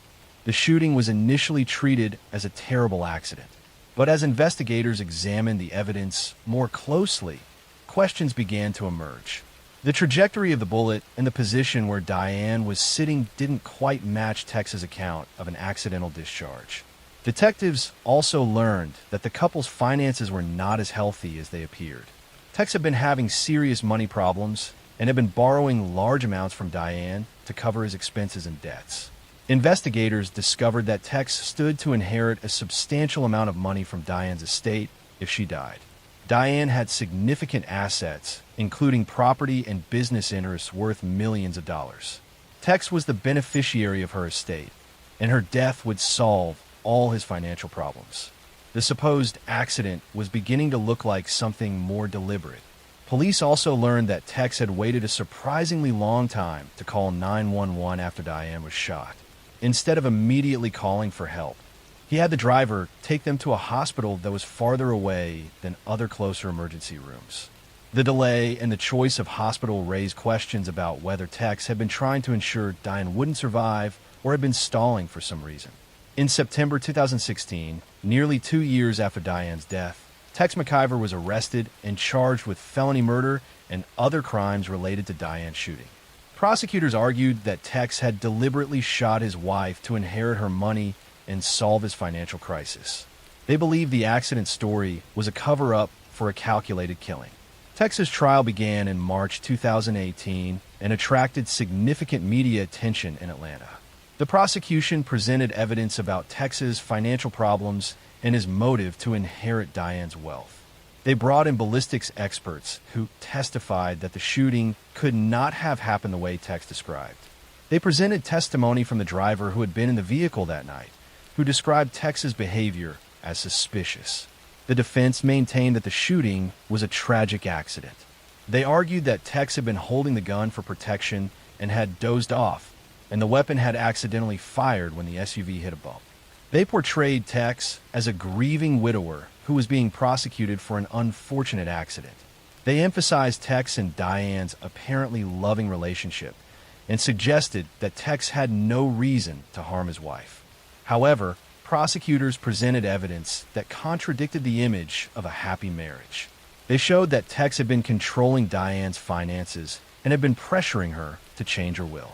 They presented testimony that Tex had been concerned about Diane potentially divorcing him, which would have cut off his access to her money. Text messages and emails showed tension in the relationship that Tex had not disclosed. The trial revealed that after Diane's death, Tex had acted quickly to access her assets. He had made financial moves that suggested he had been planning for her death and knew exactly what he wanted to do with her money once she was gone. This behavior was inconsistent with someone who had just lost his wife in a tragic accident. In April 2018, after deliberating for several days, the jury found Tex McIver guilty of felony murder, meaning they believed he had killed Diane while committing another felony, though they didn't find him guilty of malice murder, which would have required proof that he had specifically intended to kill her. He was also convicted of possession of a firearm during the commission of a felony and influencing witnesses. The judge sentenced Tex McIver to life in prison. Because of the felony murder conviction, he would be eligible for parole after 30 years, which meant he would be in his 90s before he could potentially be released. Tex maintained his innocence throughout the proceedings and continued to insist the shooting had been an accident. Diane McIver's family and friends were relieved by the conviction, though nothing could bring Diane back. They described Diane as a successful, generous woman who had worked hard to build her business and her life. They believed Tex had taken advantage of Diane's trust and success, and when he found himself in financial trouble, he had decided to solve his problems by ending her life and inheriting her wealth. The case highlighted how financial motives can drive people to commit terrible crimes against those closest to them. Tex McIver had been a respected attorney with a good reputation, but behind that respectable facade, he was drowning in debt and saw his wife's death as a solution to his problems. Rather than be honest about his financial situation or accept the consequences of his poor decisions, he chose to take Diane's life. Tex McIver remains in prison, serving his life sentence. He has filed appeals arguing that his trial was unfair and that the conviction should be overturned, but so far those appeals have been unsuccessful.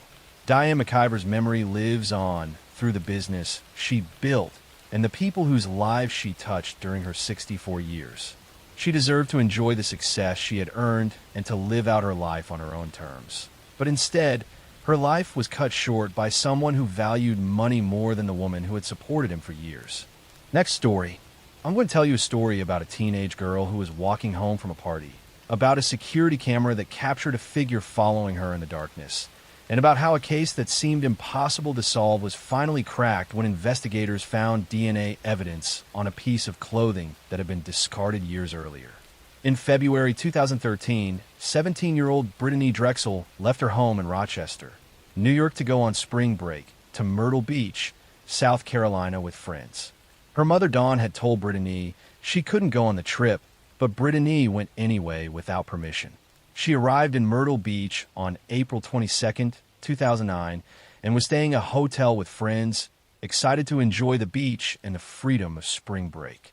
On the evening of April 25, 2009, Brittany left her hotel to walk to another hotel about a mile away to visit a friend. Security cameras at the hotel captured her leaving around 8 o'clock that evening. She was wearing shorts and a t-shirt, carrying her purse, and texting on her phone. Brittany told her boyfriend back in New York that she was walking between hotels and would call him later. That was the last time anyone heard from her. When Brittany didn't return to her hotel or respond to calls and texts, her friends initially thought she might have stayed with someone else. But when she missed her flight home to New York and still wasn't responding to anyone, they realized something was seriously wrong.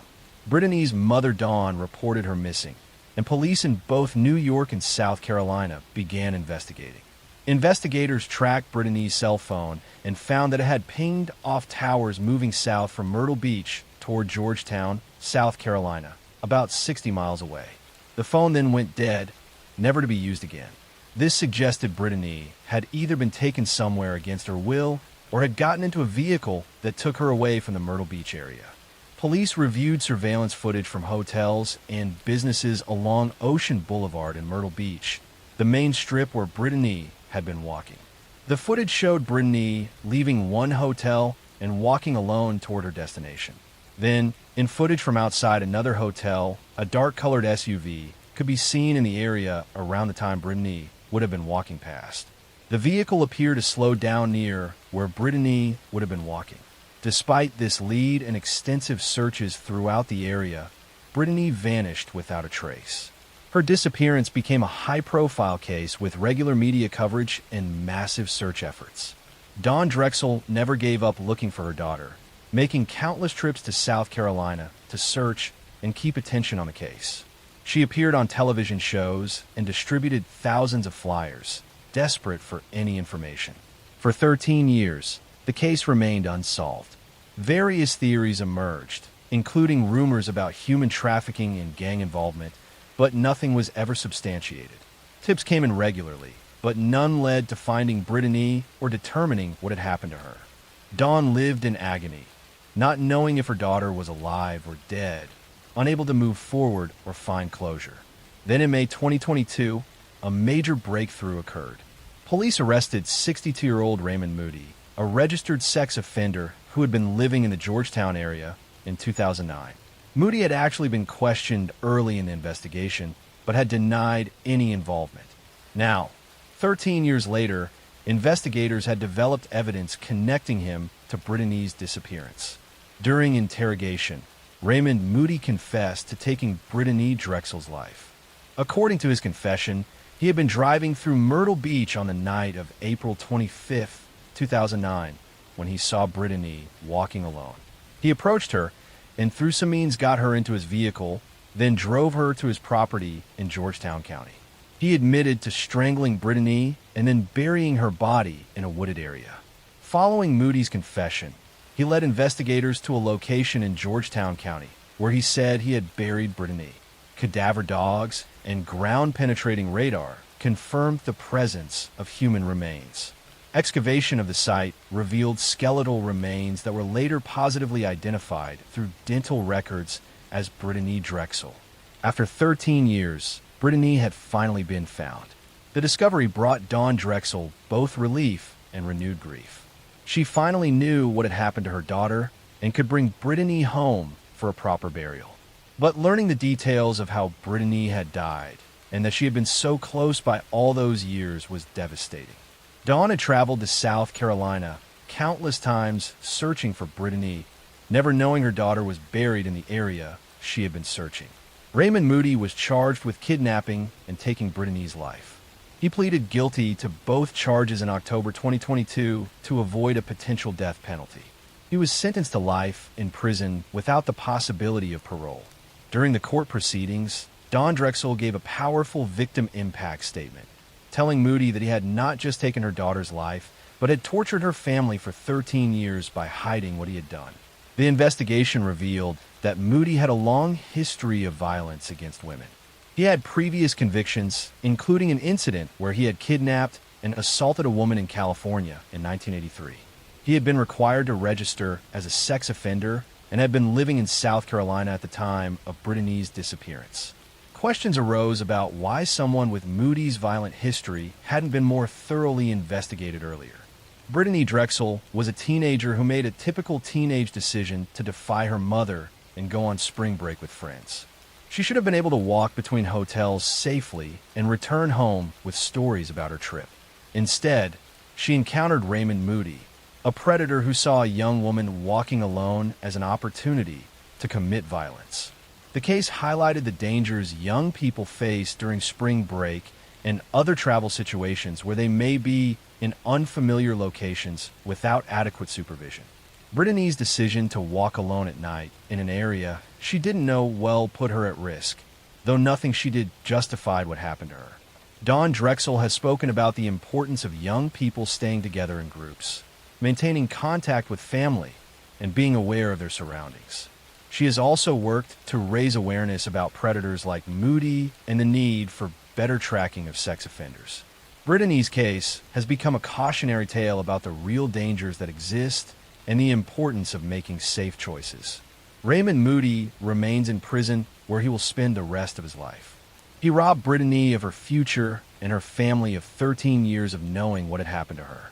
Brittany never got to graduate from high school, go to college, or experience all the things she should have had ahead of her.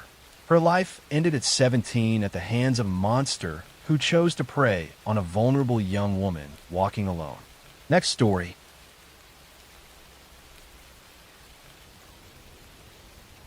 I'm going to tell you a story about a beloved elementary school teacher who vanished on her way to work, about a small town that rallied to search for her, and about how investigators discovered that the last person to see her alive was hiding a terrible secret.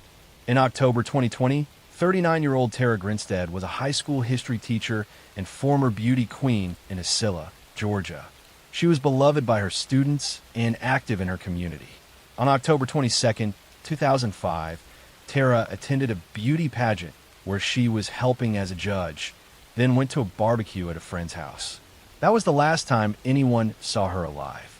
When Tara didn't show up for work on Monday morning, her colleagues immediately knew something was wrong. Tara was extremely reliable and would never miss work without calling. Friends went to her house and found her car in the driveway and her cell phone and keys inside the home. The door was locked and there were no obvious signs of a struggle, but Tara was gone. Police began investigating and found a latex glove in Tara's front yard that appeared to have been left recently. The glove became a key piece of evidence, though at the time investigators couldn't determine who it belonged to. The small town of Isilla was gripped with fear about what had happened to their beloved teacher. For over a decade, the case remained unsolved. Tara's family never gave up hope of finding answers. The case was featured on television shows, and in 2016, a podcast called Up and Vanished brought renewed national attention to Tara's disappearance. The podcast popularity put pressure on investigators and brought in new tips. In February 2017, over 11 years after Tara disappeared, police made a breakthrough. They arrested a man named Ryan Duke and charged him with murder. Duke had been a student at the high school where Tara taught, though he had graduated years before her disappearance.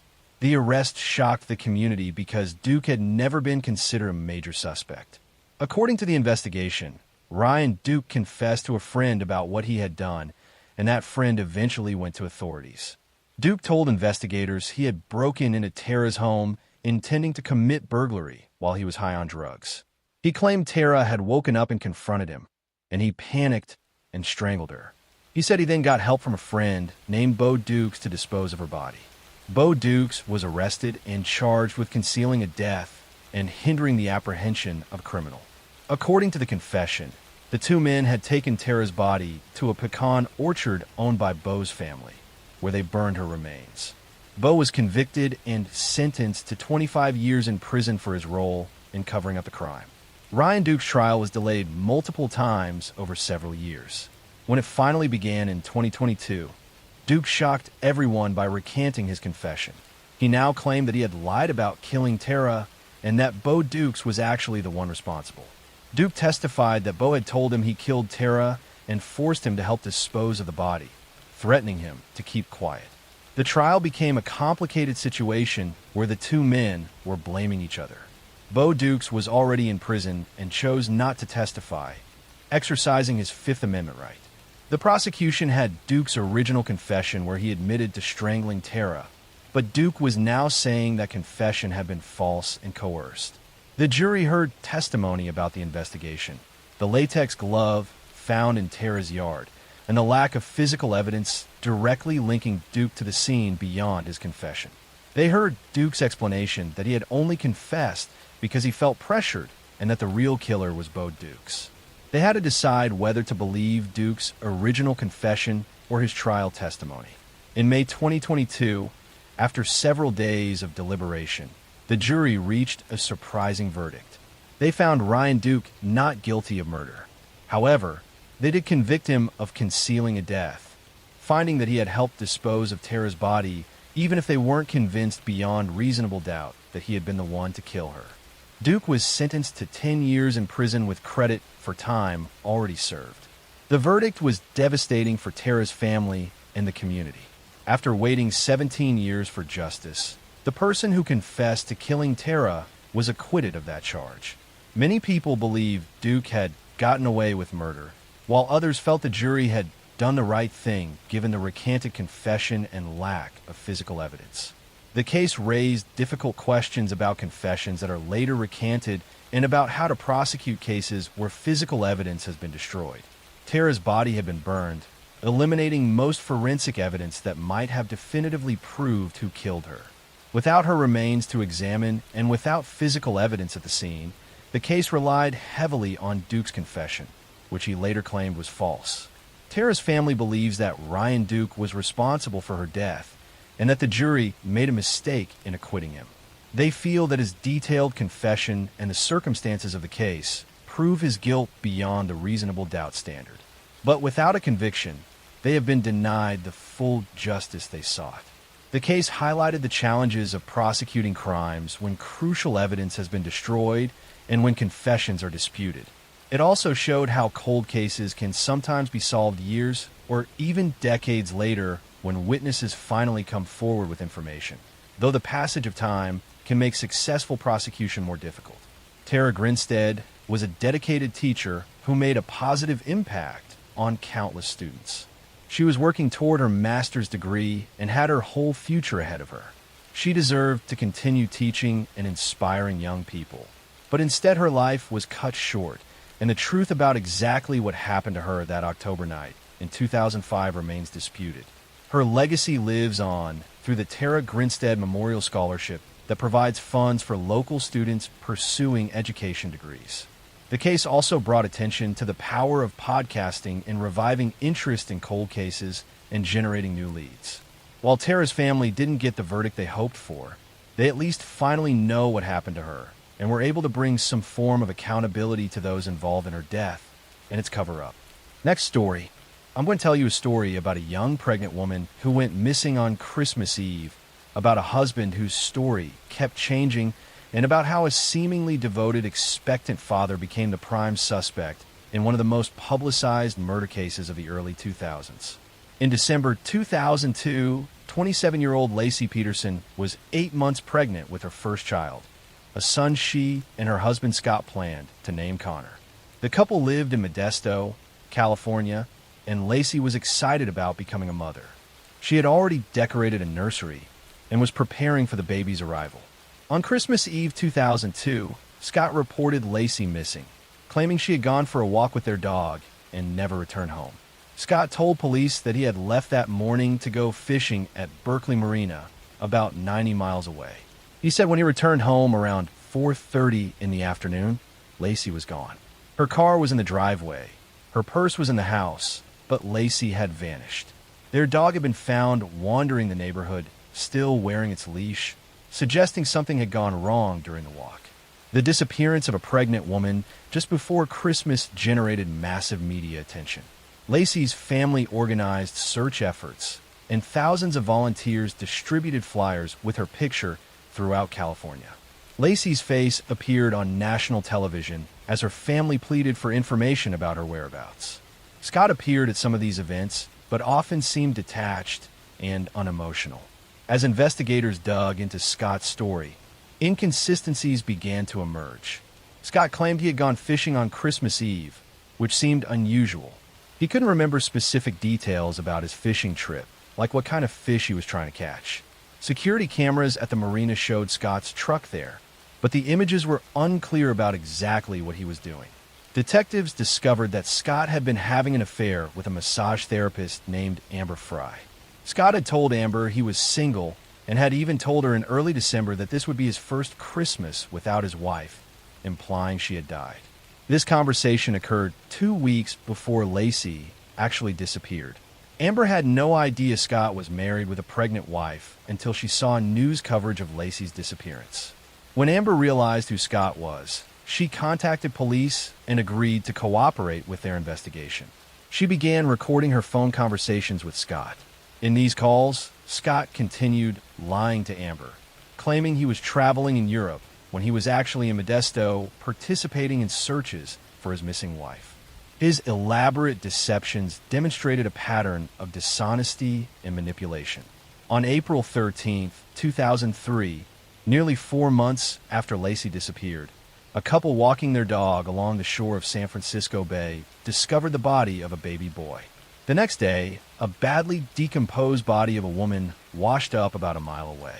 DNA testing confirmed the devastating news that Lacey and Connor had been found. Their bodies had been in the water for months. The location was critical to the case. The bodies washed ashore near Berkeley Marina, the exact spot where Scott claimed he had been fishing on the day Lacey disappeared. The coincidence was too significant to ignore. Prosecutors believed Scott had killed Lacey at their home, loaded her body into his boat, and dumped her in San Francisco Bay, then created the fishing alibi to explain why he had been at the marina. Scott was arrested on April 18, 2003, in San Diego near the Mexican border. When police stopped him, his appearance had changed dramatically. He had bleached his hair blonde and grown a goatee. His car was packed with camping gear, survival equipment, multiple cell phones, and $15,000 in cash. He also had his brother's identification. It appeared he was preparing to flee, possibly to Mexico. Scott's trial began in June 2004 and became one of the most watched trials in American history. The prosecution argued that Scott had murdered Lacey because he wanted to be free of his marriage and the responsibilities of fatherhood. He wanted to continue his affair with Amber without the complications of a wife and child, rather than get a divorce. He chose to eliminate Lacey and make it appear she had been abducted. The prosecution presented circumstantial evidence, including Scott's affair, his lies, his suspicious behavior, and the fact that the bodies washed up exactly where he claimed to have been fishing. They argued that Scott had made homemade concrete anchors in his workshop to weigh down Lacey's body. Witnesses testified about Scott's strange lack of emotion and his focus on himself rather than on finding Lacey. The defense argued that someone else had abducted Lacey while Scott was actually fishing. They pointed to reported sightings of Lacey in the neighborhood after Scott said he left for his trip.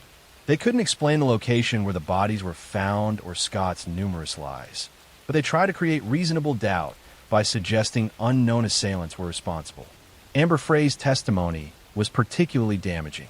She described how Scott had pursued her while his wife was pregnant, how he had lied about his marital status, and how he had told her his wife was gone before she actually disappeared. The recorded phone calls showed Scott's capacity for deception and his lack of genuine concern for his missing pregnant wife. In November 2004, the jury found Scott Peterson guilty of first-degree murder of Lacey and second-degree murder of Connor.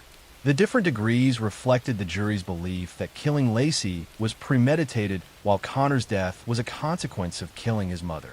In March 2005, Scott was sentenced to death and sent to San Quentin State Prison. Scott Peterson spent years on death row filing appeals. In 2020, his death sentence was overturned due to jury selection issues, though his conviction remained intact. He was resentenced to life in prison without parole. He continues to maintain his innocence and has filed numerous appeals trying to overturn his conviction, all of which have failed. Lacey's family has had to live with the devastating loss of both Lacey and her unborn son Connor. Lacey's mother, Sharon Rocha, has become an advocate for victims' rights and has spoken publicly about the pain of losing her daughter and grandson to violence. The family strongly believes Scott is guilty and has opposed his attempts to overturn the conviction. Lacey Peterson was excited about becoming a mother and was looking forward to holding her baby boy. She trusted her husband completely and had no idea he was living a secret life with another woman. She and Connor deserved to live, to be a family, to have all the experiences that were stolen from them. Instead, they became victims of someone who valued his own freedom more than their lives. And their case remains one of the most tragic examples of domestic violence and betrayal in recent American history. Next story, I'm going to tell you a story about a childhood stolen, about a monster who wore the mask of Mentor, and about how an entire sport failed to protect the children in its care. In the gymnasiums of Pennsylvania State University, where young athletes trained with dreams of Olympic glory, a doctor moved among them with keys to every locker room and unfettered access to vulnerable children. Parents trusted him completely, grateful their daughters were receiving medical care from such a respected professional. But behind closed doors, under the guise of treatment, he was committing crimes that would eventually reveal themselves as one of the most extensive child sexual abuse cases in American history. This is the story of Larry Nassar, a sports medicine doctor who sexually abused at least 265 young female athletes over more than 2 decades. Between 1992 and 2016, he used his position as team doctor for USA Gymnastics and Michigan State University to assault girls as young as 6 years old, disguising his abuse as legitimate medical treatment.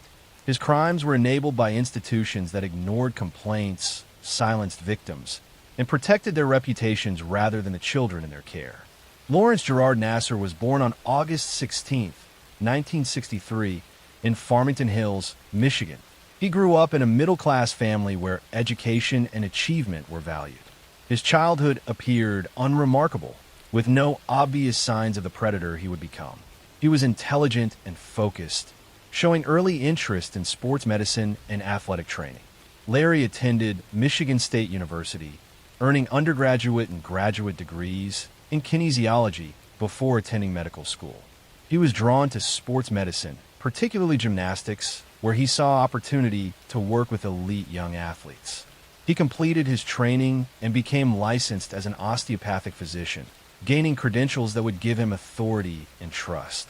In 1986, while still a student, Larry began working as an athletic trainer for the USA Gymnastics team. He quickly made himself indispensable, volunteering for events, traveling with teams, and building relationships with coaches and officials. He positioned himself as someone dedicated to the athletes, always available, always willing to help. This reputation gave him access and trust that he would exploit for decades. Larry developed a technique he claimed was a legitimate treatment for various athletic injuries, particularly back and hip pain. He called it pelvic floor therapy and told athletes it required internal manipulation. In reality, he was sexually assaulting them, penetrating them with his unloved hands while claiming it was medical treatment. The girls were confused and uncomfortable, but trusted that a doctor knew what he was doing. He would perform these assaults in exam rooms, often with parents present in the room, but positioned so they could not see what his hands were doing beneath a sheet. He would chat casually with parents while assaulting their daughters. His demeanor so professional and relaxed that no one suspected anything inappropriate was happening. Larry targeted young gymnasts who were vulnerable and unlikely to question authority. These were girls who had been trained from early childhood to obey coaches and medical staff without question, to push through pain and discomfort, to trust that adults in positions of authority had their best interests at heart. Their conditioning made them perfect victims for someone who understood how to exploit that trust. Over 2 decades, Larry assaulted hundreds of girls. Some were Olympic medalists, elite athletes whose names the world knew. Most were young gymnasts training at local clubs, girls with Olympic dreams who trusted that the national team doctor was providing them with the best care possible. He assaulted them at competitions, at training camps, at his office at Michigan State University, and even at his home where parents would bring their daughters for treatment. Reports of Larry's abuse began surfacing as early as the 1990s, but they were consistently dismissed or ignored. Young athletes complained to coaches, to USA Gymnastics officials, to Michigan State administrators. Each time, the institutions chose to protect Larry rather than investigate the claims. Officials told victims they were misunderstanding legitimate medical treatment. Some were warned that speaking out would damage their careers and the sport they loved. In 2004, a young gymnast reported Larry's abuse to Michigan State University police. An investigation was conducted, but closed without charges. Larry was allowed to continue practicing. In 2014, another athlete filed a complaint with the university. Again, an investigation concluded that Larry's techniques were legitimate medical procedures. The institution sided with the doctor rather than the victim. The breakthrough came in 2016 when former gymnast Rachel Den Hollander went public with detailed accusations against Larry. Her willingness to speak openly, using her real name and providing specific accounts, gave other victims courage to come forward. Within months, dozens and then hundreds of women and girls reported that Larry had assaulted them during supposed medical treatments.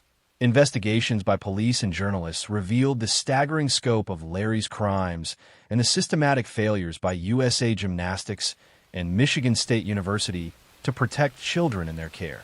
Internal documents showed that officials had received numerous complaints over decades, but had taken no meaningful action to stop Larry or protect future victims. Larry Nassar was arrested in December 2016 on child pornography charges. As the investigation expanded, he was charged with multiple counts of criminal sexual conduct spanning decades. Faced with overwhelming evidence from hundreds of victims, he eventually pleaded guilty to avoid trial. His sentencing hearings in January 2018 became historic moments. Over 7 days, 156 victims gave impact statements describing how Larry's abuse had affected their lives. Olympic champions like Ali Raisman, Michaela Maroney, and Simone Biles spoke publicly about being abused by the doctor they had trusted. Judge Rosemary Aquilina allowed every victim who wanted to speak the opportunity to confront Larry. Larry Nassar was sentenced to 40 to 175 years in prison for criminal sexual conduct, in addition to a 60-year federal sentence for child pornography. He will die in prison. During sentencing, Judge Aquilina told him he had just signed his own death warrant. The fallout from a Nassar case was extensive. USA Gymnastics filed for bankruptcy under the weight of lawsuits. The entire USA Gymnastics board resigned. Michigan State University paid $500 million to settle claims from victims. Officials who had dismissed or ignored complaints faced criminal charges for their failures. Larry's case exposed how institutions prioritize reputation over child safety, how predators exploit positions of trust and authority, and how children in elite sports can be particularly vulnerable to abuse because they have been conditioned to endure pain and obey authority figures without question. The survivors of Larry Nassar's abuse have become advocates for changing how institutions handle allegations of abuse and for protecting children in sports. Next story. I'm going to tell you a story about power, silence, and the cost of speaking the truth. It is the story of how an industry built on dreams and fame allowed one man to control women's futures through fear. This is the story of Harvey Weinstein and the system that helped him stay untouchable for decades. For years, Harvey Weinstein was one of the most powerful figures in Hollywood. As the co-founder of Miramax and later the Weinstein Company, he produced dozens of award-winning films that shaped modern cinema. He stood on the stages of the Academy Awards, shaking hands with actors, directors, and politicians. His name appeared in movie credits alongside some of the greatest titles of the 1990s and 2000s. To the public, he was the man who made stars. Inside the industry, he was feared. Weinstein's story began in Queens, New York, where he and his brother Bob grew up in a working-class family. In the 1970s, the two founded Miramax, naming it after their parents, Miriam and Max. They began by distributing small independent films, slowly building a reputation for bringing daring stories to mainstream audiences. By the 1990s, Miramax was a powerhouse. It released Pulp Fiction, The English Patient, Shakespeare in Love, and countless others that defined a generation. But behind the scenes, Harvey Weinstein ruled through intimidation. Colleagues described him as explosive, controlling, and obsessed with dominance. He shouted at assistants, humiliated executives, and demanded absolute loyalty. That same hunger for power extended beyond his office and into his relationships with women. In hotel suites, production offices, and film festivals, Weinstein used his position to lure aspiring actresses and employees into situations where he could exploit them. He would promise career opportunities, auditions, or roles, but once alone, he would corner them, harass them, or assault them. Many women described the same routine, a meeting about work that turned into pressure, coercion, and threats. For years, the rumors spread quietly. Agents warned their clients to be careful. Some assistants tried to speak up, but were silenced by non-disclosure agreements or fear of losing their careers. Hollywood's culture of secrecy made it easy for him to operate.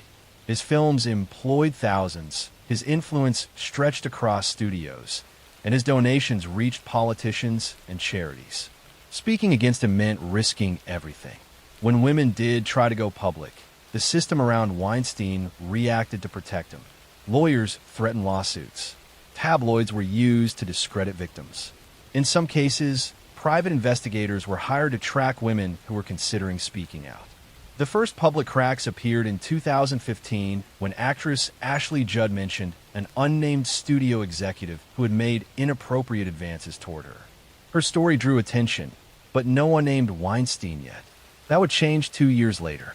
In October 2017, the New York Times published an article by Jodi Kantor and Megan Twohey detailing multiple allegations of sexual harassment and assault against Harvey Weinstein, spanning 3 decades. Within days, The New Yorker followed with another investigation by Ronan Farrow, containing even more accounts, including women describing rape and intimidation. The stories shared chilling similarities: hotel meetings, locked doors, demands for massages, and threats when they refused. The impact was immediate. Dozens of women, actresses, assistants, models, journalists came forward. Among them were well-known names like Gwyneth Paltrow, Angelina Jolie, Rosanna Arquette, and Salma Hayek. Many had remained silent for years, afraid of what would happen if they challenged a man so deeply connected to the industry. As the accusations grew, so did the realization that this was not an isolated case of one predator. It was a window into how Hollywood had normalized abuse of power for decades. The story ignited a movement. Women across industries began sharing their own experiences under the hashtag #MeToo, a phrase originally coined by activist Tarna Burke years earlier to support survivors of sexual violence. Within months, The Me Too movement became a global reckoning. Harvey Weinstein was fired from his own company and expelled from the Academy of Motion Picture Arts and Sciences. His empire crumbled overnight. But the real test would come in court. In 2020, after years of legal battles, Weinstein stood trial in New York. 6 women testified, describing how he had assaulted them and used his power to silence them. The prosecution presented a pattern of manipulation, using his position as a gatekeeper of careers to control young women's lives. The defense tried to argue that the encounters were consensual and part of the power dynamics of the industry. The jury disagreed. Weinstein was convicted of rape and sexual assault and sentenced to 23 years in prison. Later, additional charges in California led to another conviction, adding 16 more years to his sentence. Once one of the most powerful men in entertainment, he would spend the rest of his life behind bars. The consequences went far beyond Weinstein himself. His downfall opened a floodgate. Executives, directors, journalists, and politicians across the world faced new scrutiny. Victims who had stayed silent for years finally spoke out. Entire organizations reevaluated their policies on harassment and consent. For many women, the movement represented the first time their voices were believed. Yet for others, it was a painful reminder of how long the system had ignored them. Some of Weinstein's victims had tried to report him in the 1990s, but were dismissed or paid off through settlements that buried their stories. The legal structures that protected powerful men for so long, non-disclosure agreements, private arbitration, and corporate complicity, began to crumble only after the media exposure. The film industry has tried to move forward, but the scars remain. Many survivors of Weinstein's abuse continue to deal with trauma, therapy, and careers that never recovered. Some left the industry entirely. The Me Too movement, though transformative, also faced backlash. Critics claimed it created fear and overcorrection. But its impact was undeniable. It changed how the world talks about consent, accountability, and power. Weinstein's case showed how abuse can hide in plain sight when wealth and influence are involved. He surrounded himself with enablers, lawyers, publicists, and executives who benefited from his success and looked away from his crimes. In the end, his downfall was not only a personal collapse, but an indictment of an entire culture that prioritized money and fame over humanity. When he entered the courtroom in handcuffs, limping and pale, the image symbolized the end of an era, the moment when power no longer guaranteed protection. For decades, Hollywood had rewarded silence. Now, silence had finally broken. Harvey Weinstein will likely die in prison. His name, once attached to golden statues and glamorous parties, now stands as a warning, a symbol of what happens when power goes unchecked. But the women who spoke out did more than expose one man.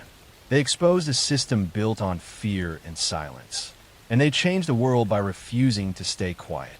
Their voices created a movement that outlived his power, proving that even in the darkest corners of fame, truth still finds a way to be heard. Next story, I'm going to tell you a story about obsession, manipulation, and how a desire for control can turn an ordinary life into a nightmare.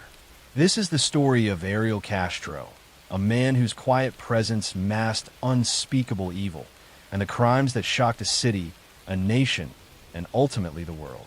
Ariel Castro was born on July 24th, 1960, in Cleveland, Ohio, to Puerto Rican parents.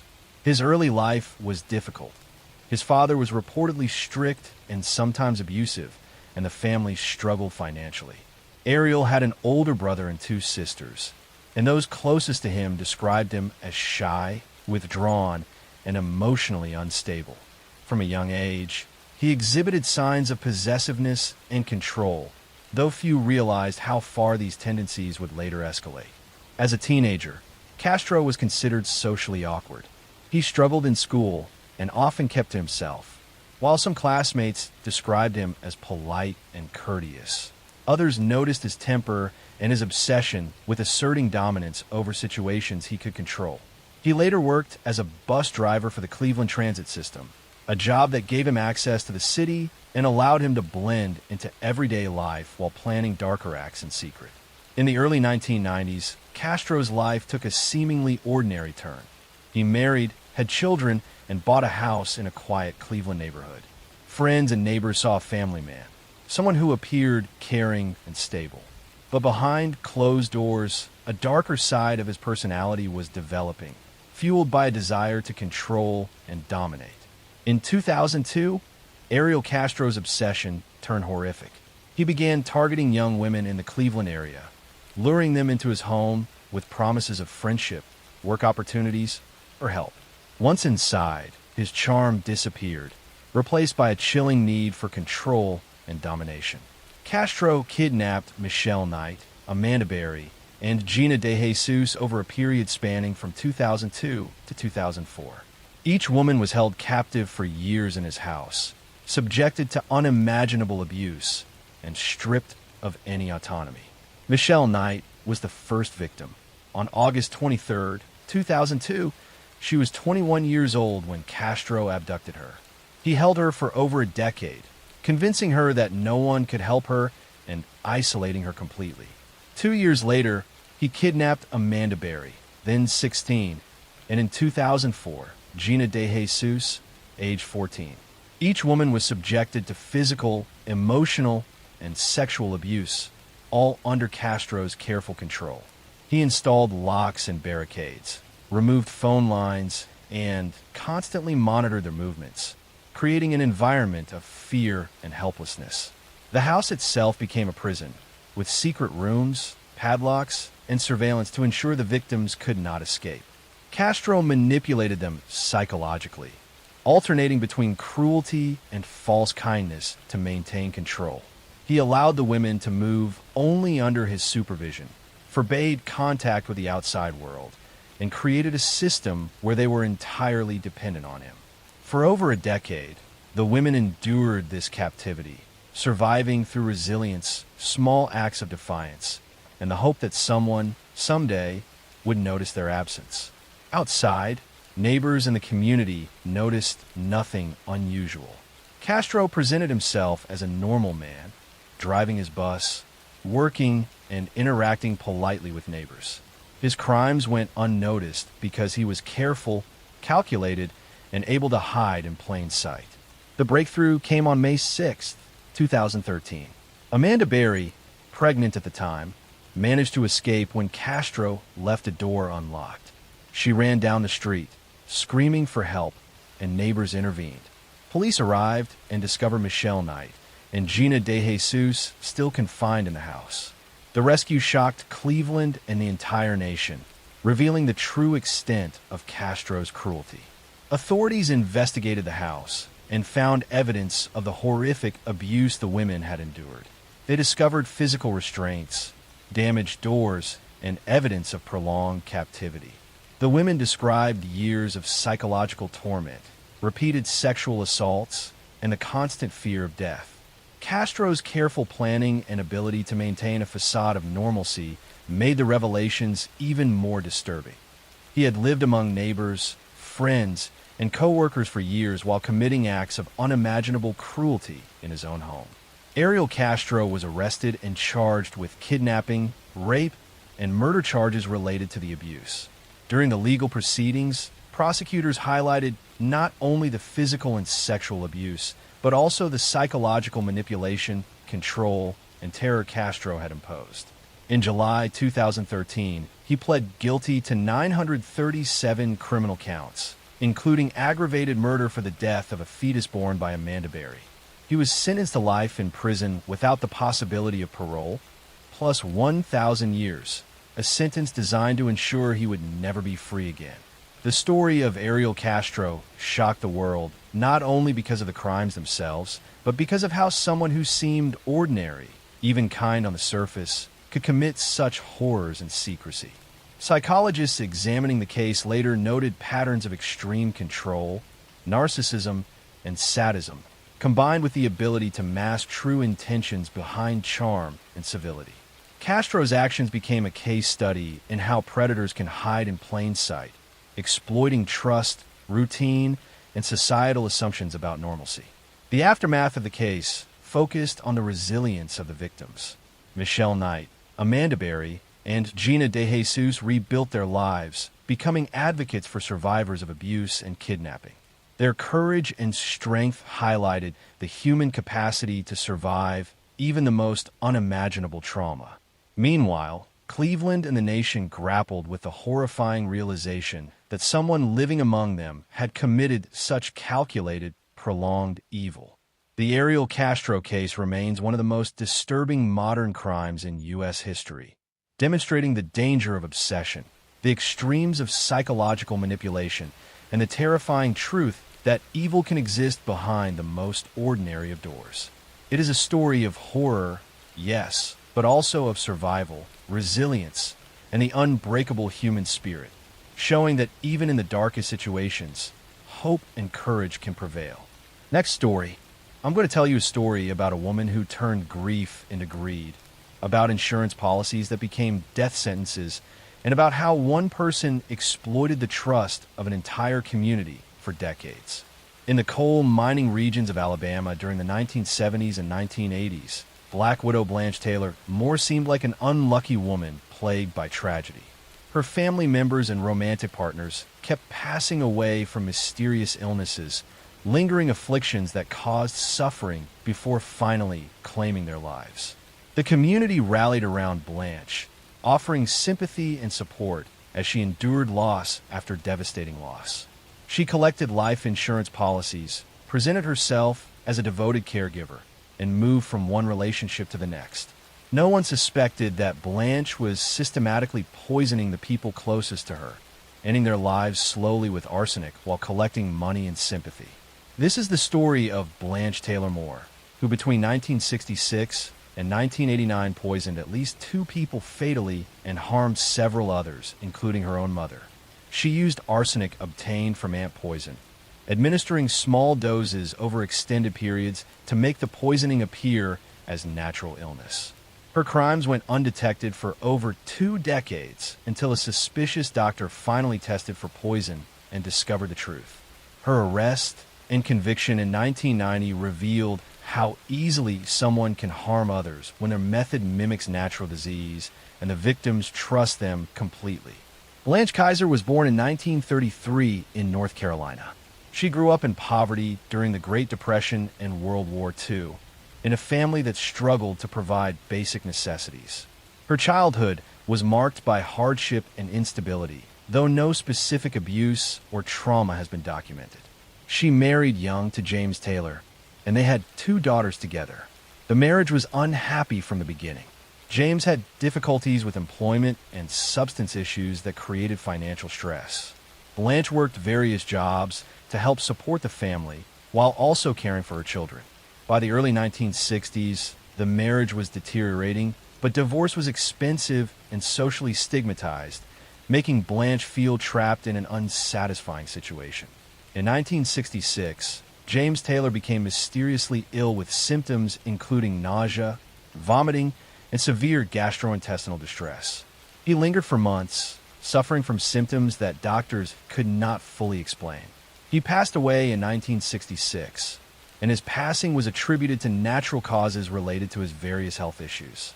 Blanche collected on a life insurance policy and was free from the unhappy marriage. After James's passing, Blanche began a relationship with Reverend Dwight Moore, a minister she had known for years. But before that relationship could develop fully, she became involved with Raymond Reed, a man she worked with at a local business. Raymond and Blanche began a romantic relationship that continued for years. During the 1970s, Blanche's father became ill and passed away after a lingering illness with symptoms similar to what James Taylor had experienced. Then Blanche's mother began experiencing mysterious health problems, suffering from symptoms that came and went unpredictably. Her mother survived but remained in poor health, requiring care that Blanche provided. Raymond Reed, Blanche's longtime boyfriend, began experiencing strange symptoms in 1986. He would feel ill after eating meals Blanche prepared, suffering from nausea, vomiting, and weakness. His condition would improve when he was away from Blanche, then worsen when they were together. In 1989, Raymond's condition deteriorated severely, and he was hospitalized with symptoms doctors struggled to diagnose. Raymond passed away on October 7th, 1989. A physician who had been treating him, Dr. Garrett, was suspicious about the pattern of symptoms and the way Raymond's condition had progressed. Rather than immediately signing a death certificate attributing the passing to natural causes, Dr. Garrett ordered toxicology testing for heavy metals, including arsenic. The results shocked investigators. Raymond's body contained extremely high levels of arsenic, far beyond what could occur naturally or accidentally. The levels indicated prolonged, repeated exposure to the poison. Dr. Garrett immediately contacted authorities and a criminal investigation began. Detectives started examining Blanche's history and discovered the pattern of deaths and illnesses among people close to her. They exhumed the body of James Taylor, her first husband, and found elevated arsenic levels. They tested Blanche's mother, who was still alive but chronically ill, and found arsenic in her system. They investigated Raymond Reed's illness timeline and found it matched classic arsenic poisoning patterns. Investigators discovered that Blanche had access to ant poison containing arsenic, which was commonly available in hardware stores. She had been purchasing it regularly, supposedly for pest control. Arsenic poisoning produces symptoms that can mimic many natural illnesses, particularly gastrointestinal ailments and heart problems.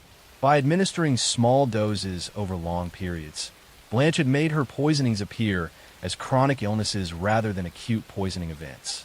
Blanche was arrested and charged with taking Raymond Reed's life. During the investigation, evidence emerged suggesting she had also ended her first husband James Taylor's life and had been slowly poisoning her mother for years. She had taken out insurance policies on the men in her life and had been their primary caregiver, giving her opportunity to administer poison repeatedly. Her trial began in 1990. Prosecutors presented the toxicology evidence showing fatal arsenic levels in Raymond Reed and elevated levels in others connected to Blanche. They demonstrated she had access to arsenic and opportunity to administer it. They showed the pattern of deaths and illnesses among people close to her and the financial benefits she had received from insurance policies. Blanche's defense argued the evidence was circumstantial and that the arsenic could have come from environmental sources or other exposures. But the patterns were too clear and the levels too high for these explanations to be credible. The jury convicted Blanche Taylor Moore of taking Raymond Reed's life on November 14, 1990. She was sentenced to pass away by execution. However, North Carolina instituted a moratorium on carrying out such sentences, and Blanche remains on restricted confinement at the North Carolina Correctional Institution for Women. She is now 91 years old and has never confessed to her crimes or shown remorse for the suffering she caused. Blanche Taylor Moore's case revealed how easily poisoning can be disguised as natural illness when the poison is administered gradually and the poisoner is a trusted caregiver. Arsenic was once called inheritance powder because it was used so frequently by people who wanted to hasten someone's passing while making it appear natural. The symptoms mimic common ailments, and without specific testing for heavy metals, poisoning can go completely undetected. Her victims trusted her completely. Raymond Reed was her romantic partner who relied on her for care and companionship. James Taylor was her husband and father of her children. Her own mother depended on her for daily assistance. Next story. I'm going to tell you a story about 3 young women who accepted a ride from a friendly stranger, about a terrifying ordeal that lasted over a decade, and about how one brave woman's escape finally exposed a house of horrors hidden in plain sight in a quiet Cleveland neighborhood. On August 23, 2002, 16-year-old Gina DeJesus was walking home from school in Cleveland, Ohio, when a man she vaguely knew from the neighborhood offered her a ride. The man was Ariel Castro, the father of one of her friends. Gina had no reason to fear him, so she accepted the ride. She was never seen by her family again, at least not for over a decade. Gina wasn't Ariel Castro's first victim. Nearly a year earlier, on August 22, 2002, 21-year-old Michelle Knight had disappeared after leaving a social services building. She had been in a custody battle over her young son and had an appointment that day. Castro had spotted her and offered assistance, then lured her to his house on Seymour Avenue where he imprisoned her in an upstairs bedroom. Then on April 21st, 2003, 14-year-old Amanda Berry vanished while walking home from her job at a Burger King. She called her sister to say she was getting a ride home from someone, and then she was gone. Her mother appeared on multiple television shows pleading for information about her missing daughter. Tragically, Amanda's mother died in 2006, never knowing what had happened to her child. All three women have been taken to the same location, a modest house at 2207 Seymour Avenue, owned by Ariel Castro. Castro was a 52-year-old school bus driver who seemed like a regular guy in the neighborhood. He played bass in local bands, attended community gatherings, and even participated in searches for the missing girls, including a vigil for Gina De Jesus, all while holding them captive in his home. Inside the house, Castro had created a nightmare. The women were held in locked rooms, often chained to radiators or walls. He had boarded up windows and soundproofed areas to prevent anyone from hearing their screams. Castro controlled every aspect of their lives, deciding when they could eat, use the bathroom, or move around. He subjected them to horrific physical and sexual abuse over the years. Castro kept detailed records of his captives, treating them like possessions rather than human beings. He would play psychological games, sometimes pretending he was going to let them go, only to crush their hopes. He isolated each woman from the others for long periods, preventing them from forming bonds that might give them strength to resist. The most devastating aspect of their captivity was that Castro would force them to become pregnant, only to deliberately cause miscarriages through beatings and starvation. Michelle Knight endured this horror multiple times. But in 2006, Amanda Berry became pregnant, and this time Castro allowed the pregnancy to continue. Amanda gave birth to a daughter, Jocelyn, in a plastic kiddie pool in the house with only Michelle Knight, who had no medical training to help her through the delivery. For years, the three women lived in Castro's house while life went on normally outside. Neighbors had no idea that just feet away from them, three missing women were being held captive. Castro's adult children would visit the house occasionally, but never suspected anything, as Castro kept the captives hidden and warned them that if they made noise, he would harm them or their families. The women had given up hope of ever being rescued. Police had investigated Castro's house at one point during the search for the missing women, but a cursory check hadn't revealed anything suspicious.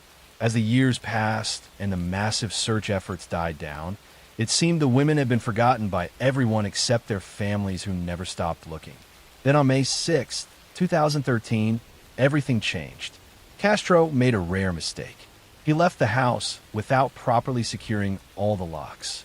Amanda Berry saw an opportunity. She could see through a crack in the door that Castro had left. She began screaming for help and trying to force the door open. A neighbor, Charles Ramsey, heard her screams and ran over to help. He couldn't understand what was happening at first, but he could hear the desperation in Amanda's voice. Together, they managed to force the door open enough for Amanda and her 6-year-old daughter Jocelyn to squeeze through to freedom. Amanda immediately called 911, and her words became famous around the world. "Help me, I'm Amanda Berry. I've been kidnapped, and I've been missing for 10 years, and I'm here. I'm free now." The 911 operator could barely believe what she was hearing. Police rushed to the scene within minutes. When officers entered Castro's house, they found Michelle Knight and Gina De Jesus still inside, weak and terrified but alive. The women were rushed to the hospital while police began processing what would become one of the most shocking crime scenes in recent American history. The house revealed evidence of years of imprisonment and abuse. Ariel Castro was arrested that same day as he returned home, having no idea that his captives had escaped. He initially tried to deny everything, then claimed the women had stayed willingly. But the evidence was overwhelming, and the women's testimony painted a clear picture of prolonged captivity and abuse. In July 2013, Castro pleaded guilty to over 900 charges, including kidnapping and multiple counts of abuse. He was sentenced to life in prison plus 1,000 years without the possibility of parole. During his sentencing, he showed no real remorse, and even claimed he wasn't a violent person, despite the overwhelming evidence of his crimes. Michelle, Amanda, and Gina each gave victim impact statements, though Michelle was the only one who spoke in person at the sentencing. She told Castro directly that the death penalty would be too easy for him, and that he deserved to spend the rest of his life suffering as he had made them suffer. Just 1 month into his prison sentence, on September 3rd, 2013, Ariel Castro was found dead in his cell. He had taken his own life by hanging. His death meant the women would never have to worry about him being released or escaping, but it also meant he would never face the full weight of justice for what he had done. After their rescue, all 3 women faced the difficult task of rebuilding their lives.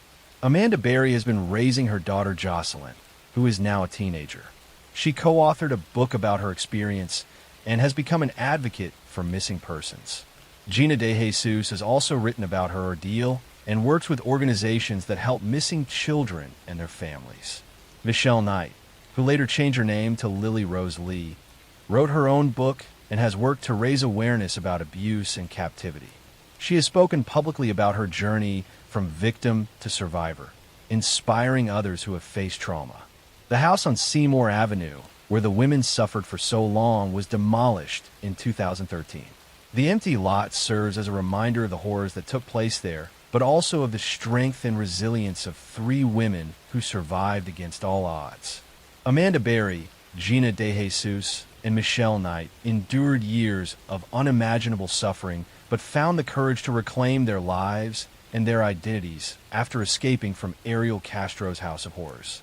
I'm going to tell you a story about a seemingly perfect military family, about a pregnant woman and her 2 daughters who were brutally taken from their home, and about how a respected Army officer's secret life led to one of the most shocking crimes to ever occur on an American military base. In December 2008, 34-year-old Erin Corwin lived with her husband John at the Marine Corps Air Ground Combat Center in 29 Palms, California. Wait, let me tell you a different story. In February 1970, Colette McDonald and her 2 young daughters, 5-year-old Kimberly and 2-year-old Kristen, were found deceased in their home at Fort Bragg, North Carolina. Colette was pregnant with her 3rd child. The scene was one of unimaginable violence. All 3 had been attacked with multiple weapons. The house showed signs of a struggle, with furniture overturned and blood throughout several rooms. The person who reported the crime was Colette's husband, Dr. Jeffrey McDonald, a Green Beret physician and captain in the Army. When military police arrived, they found Jeffrey wounded but alive. He had been stabbed in the chest, though his injuries were not life-threatening. He told investigators an incredible story about what had happened that night. Jeffrey claimed that he had fallen asleep on the living room couch while watching television. He said he was awakened by screaming and saw 4 intruders in his home. He described them as 3 men and 1 woman. The woman had long blonde hair and was wearing a floppy hat. She was carrying a candle and chanting something that sounded like acid is groovy and kill the pigs. According to Jeffrey, the intruders attacked him, and he struggled with them before being knocked unconscious. When he came to, he found his wife and daughters had been attacked. He said he tried to give his wife mouth-to-mouth resuscitation and called for help. His story had eerie similarities to the recent Manson family killings in California, which have been all over the news. Military investigators immediately began examining the crime scene and Jeffrey's account. They found troubling inconsistencies almost from start. The physical evidence didn't match Jeffrey's story about struggling with multiple intruders. His pajama top had been torn and was found covering Colette's body, but the way it had been damaged didn't align with his description of the attack. Investigators noticed that while the house looked chaotic, certain things seemed staged. A coffee table was on its side, but magazines that had been on the table were still neatly stacked. The word pig had been written in blood on the headboard of the master bedroom, similar to the Manson murders, but it seemed theatrical rather than genuine. Jeffrey's injuries were also suspicious. While he had been stabbed, the wound was relatively superficial and had missed all vital organs. His wife and children had suffered dozens of brutal wounds from multiple weapons, including a knife and an ice pick, Yet Jeffrey's single stab wound appeared almost surgical in its precision and lack of severity. Most damning was the physical evidence involving Jeffrey's pajama top. Forensic analysis showed that the fabric had been damaged in a way that suggested Colette had been wearing it or it had been draped over her when she was stabbed. The holes in the fabric lined up with her wounds.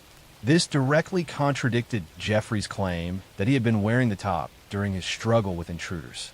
Investigators also found fibers from Jeffrey's pajama top under Kimberly's fingernails and throughout the crime scene in ways that didn't match his version of events.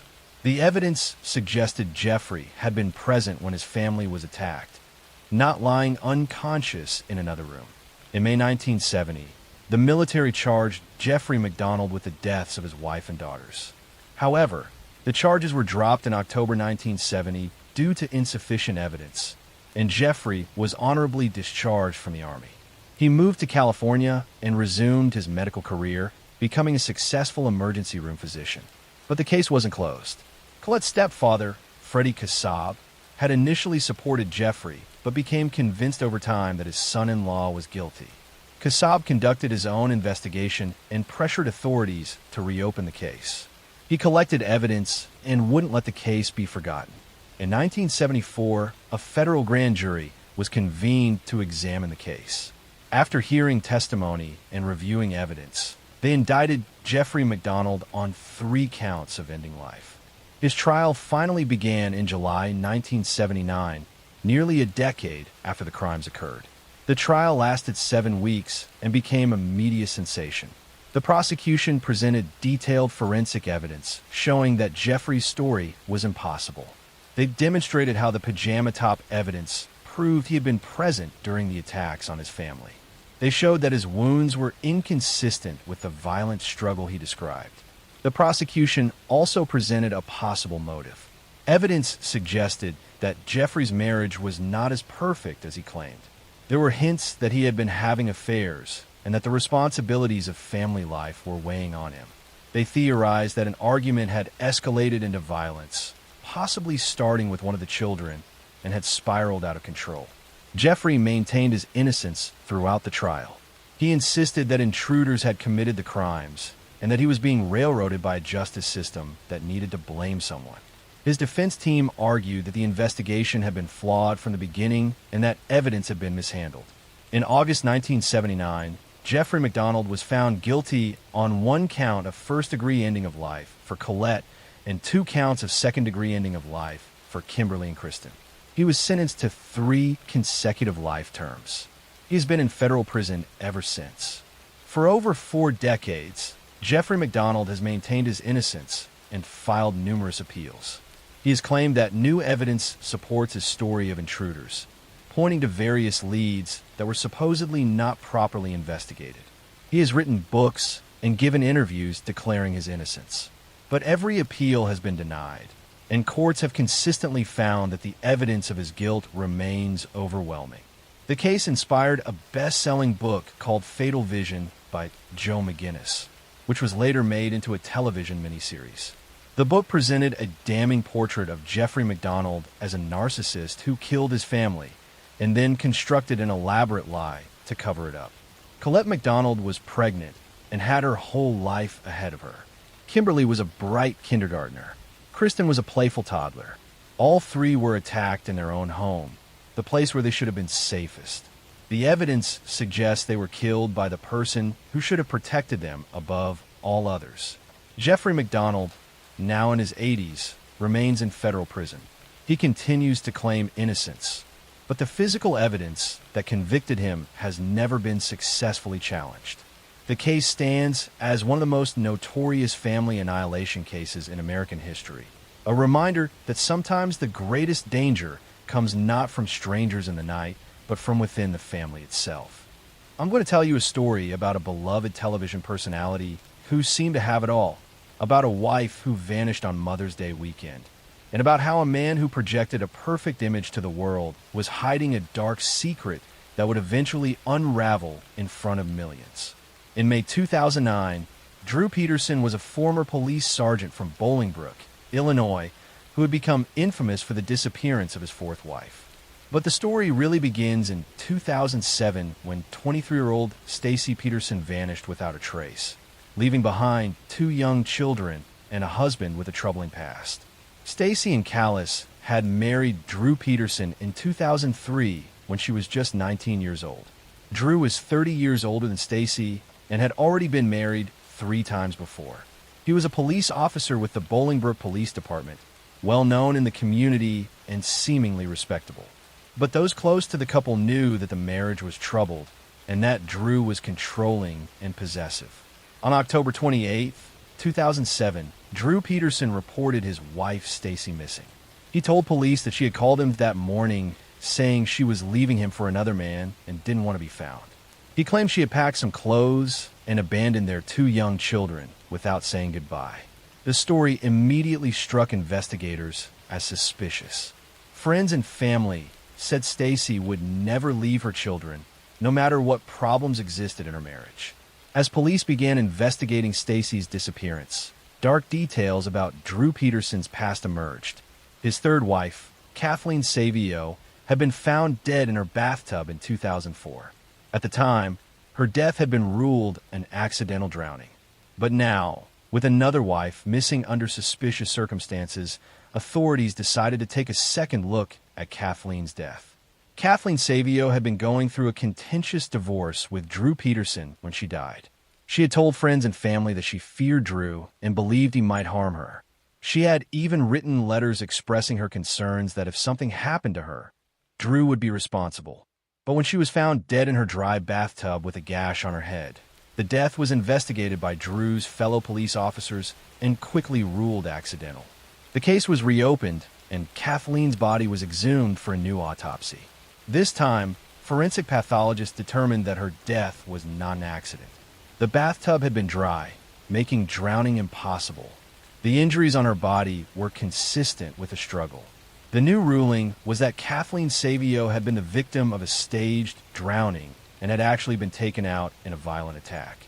As investigators dug deeper into Drew Peterson's background, they discovered he had been married 4 times, and 2 of his wives were now either dead or missing. His first 2 marriages had ended in divorce, with both ex-wives describing him as controlling and abusive. A pattern was emerging of a man who needed to dominate the women in his life, and who became dangerous when they tried to leave him. Drew Peterson, rather than lying low during the investigation, did something unusual. He began appearing on television talk shows and news programs, giving interviews where he would joke about the situation and act unconcerned about his missing wife. He appeared on programs with hosts like Matt Lauer and Larry King, sometimes making inappropriate jokes and seeming to enjoy the attention. His behavior struck many people as bizarre and suspicious. The media attention turned Drew Peterson into a dark celebrity. He seemed to relish being in the spotlight, even as he was the prime suspect in both his 3rd wife's death and his 4th wife's disappearance. He would mock investigators, make light of the accusations against him, and present himself as a victim of a witch hunt. This behavior disturbed the families of both Kathleen and Stacy, who were desperate for answers and justice. In 2009, Drew Peterson was finally arrested and charged with taking the life of his 3rd wife, Kathleen Savio. Prosecutors faced challenges because the case was several years old and physical evidence was limited. But they had Kathleen's statements before her death expressing fear of Drew. They had the new autopsy findings, and they had the suspicious circumstances of Stacy's disappearance that established a pattern. Drew's trial for Kathleen's case began in 2012. It became a media circus, with cameras in the courtroom and daily coverage of the proceedings. The prosecution's case relied heavily on hearsay evidence, statements Kathleen had made to others about her fear of Drew before she died. Normally, hearsay is not admissible in court, but Illinois had passed a special law allowing such evidence in cases where the defendant was believed to have caused the witness to be unavailable to testify. The prosecution presented testimony from Kathleen's friends and family about her fears. They showed evidence of the contentious divorce and Drew's controlling behavior. They presented the forensic evidence showing that Kathleen's death could not have been an accidental drowning. They argued that Drew had staged the scene to make it look like an accident. The defense argued that the evidence was circumstantial and that the hearsay law was unconstitutional. They claimed Drew was being prosecuted because of Stacy's disappearance, not because of solid evidence in Kathleen's case. They suggested that Kathleen had actually died by accident and that the reopened investigation was based on speculation rather than facts. In September 2012, the jury found Drew Peterson guilty of taking the life of Kathleen Savio. He was sentenced to 38 years in prison. The conviction brought some measure of justice for Kathleen's family, though it did nothing to answer questions about what happened to Stacy Peterson. Stacy Peterson has never been found. Her body has never been recovered despite extensive searches. In 2013, Drew Peterson was charged with attempting to hire someone to take out the prosecutor who convicted him in Kathleen's case. He was convicted of solicitation and received an additional 40 years in prison. In 2022, Drew Peterson was charged with solicitation again, this time for allegedly trying to hire someone to take out the attorney who represented Kathleen Savio's family. These additional charges ensured that Drew Peterson will likely spend the rest of his life in prison. Drew Peterson is now in his 70s and will probably die behind bars. He has never revealed what happened to Stacy Peterson or shown remorse for Kathleen Savio's death. Stacy's family continues to search for answers and hopes that someday her remains will be found so she could be properly laid to rest. Kathleen Savio and Stacy Peterson were two women who had the misfortune of marrying a man who saw them as possessions rather than people. When they tried to leave or threatened his control, he responded with violence. Kathleen paid with her life, and Stacy disappeared, presumably meeting the same fate. Drew Peterson's need for power and control over the women in his life led to tragedy, and his arrogance in thinking he could get away with it because of his position as a police officer ultimately led to his downfall. I'm going to tell you a story about a charming young man who seemed to have a bright future, about a series of brutal attacks that terrorized California in the 1970s and 80s, and about how one of the most prolific serial killers in American history was finally caught decades later through a revolutionary use of DNA technology. For over 40 years, a serial predator known by various names terrorized California. He started as the Visalia ransacker, became the East Area Predator, then the original Night Stalker, and was eventually called the Golden State Killer. But behind all these names was one man, Joseph James DeAngelo, a former police officer who used his knowledge of law enforcement to evade capture for decades. The crimes began in 1974 in Visalia, California, where a series of strange break-ins occurred. The intruder would enter homes, ransack them, but often steal only small items of little value. Sometimes he would take photographs or personal items that seemed to have no monetary worth. The pattern was unusual and unsettling. Then in 1975, the Visalia ransacker shot and ended the life of a man who confronted him during a burglary attempt. After that incident, the ransackings in Visalia stopped. But in 1976, a new series of crimes began in Sacramento and spread throughout Northern California. An intruder would break into homes in the middle of the night, often targeting couples. He would shine a flashlight in the faces of sleeping victims, waking them in terror. He would tie up the male victim, often placing dishes on his back and threatening that if he heard the dishes rattle, he would harm the female victim. The attacks were brutal and methodical.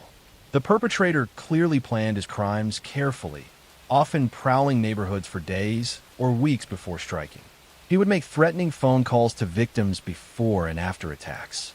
Sometimes he would break into homes when no one was there, unlocking windows or doors to make future entry easier. His level of preparation was chilling.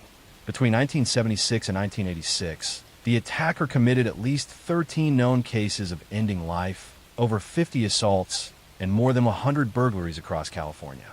He struck in Sacramento, Contra Costa County, the East Bay Area, and eventually Southern California. The crimes were connected through DNA evidence and similar patterns. But for years, investigators didn't realize they were dealing with one person operating across such a wide area. What made this perpetrator particularly terrifying was his unpredictability and his apparent enjoyment of psychological torture. He would spend hours in victims' homes, eating their food, drinking their beer, and terrorizing them. He would ask victims cruel questions and make threats against their families. Sometimes he would sob or cry during attacks, leading some investigators to believe he might be mentally unstable.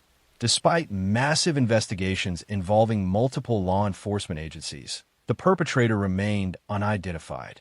He seemed to vanish in 1986 after his final known attack, and the case eventually went cold.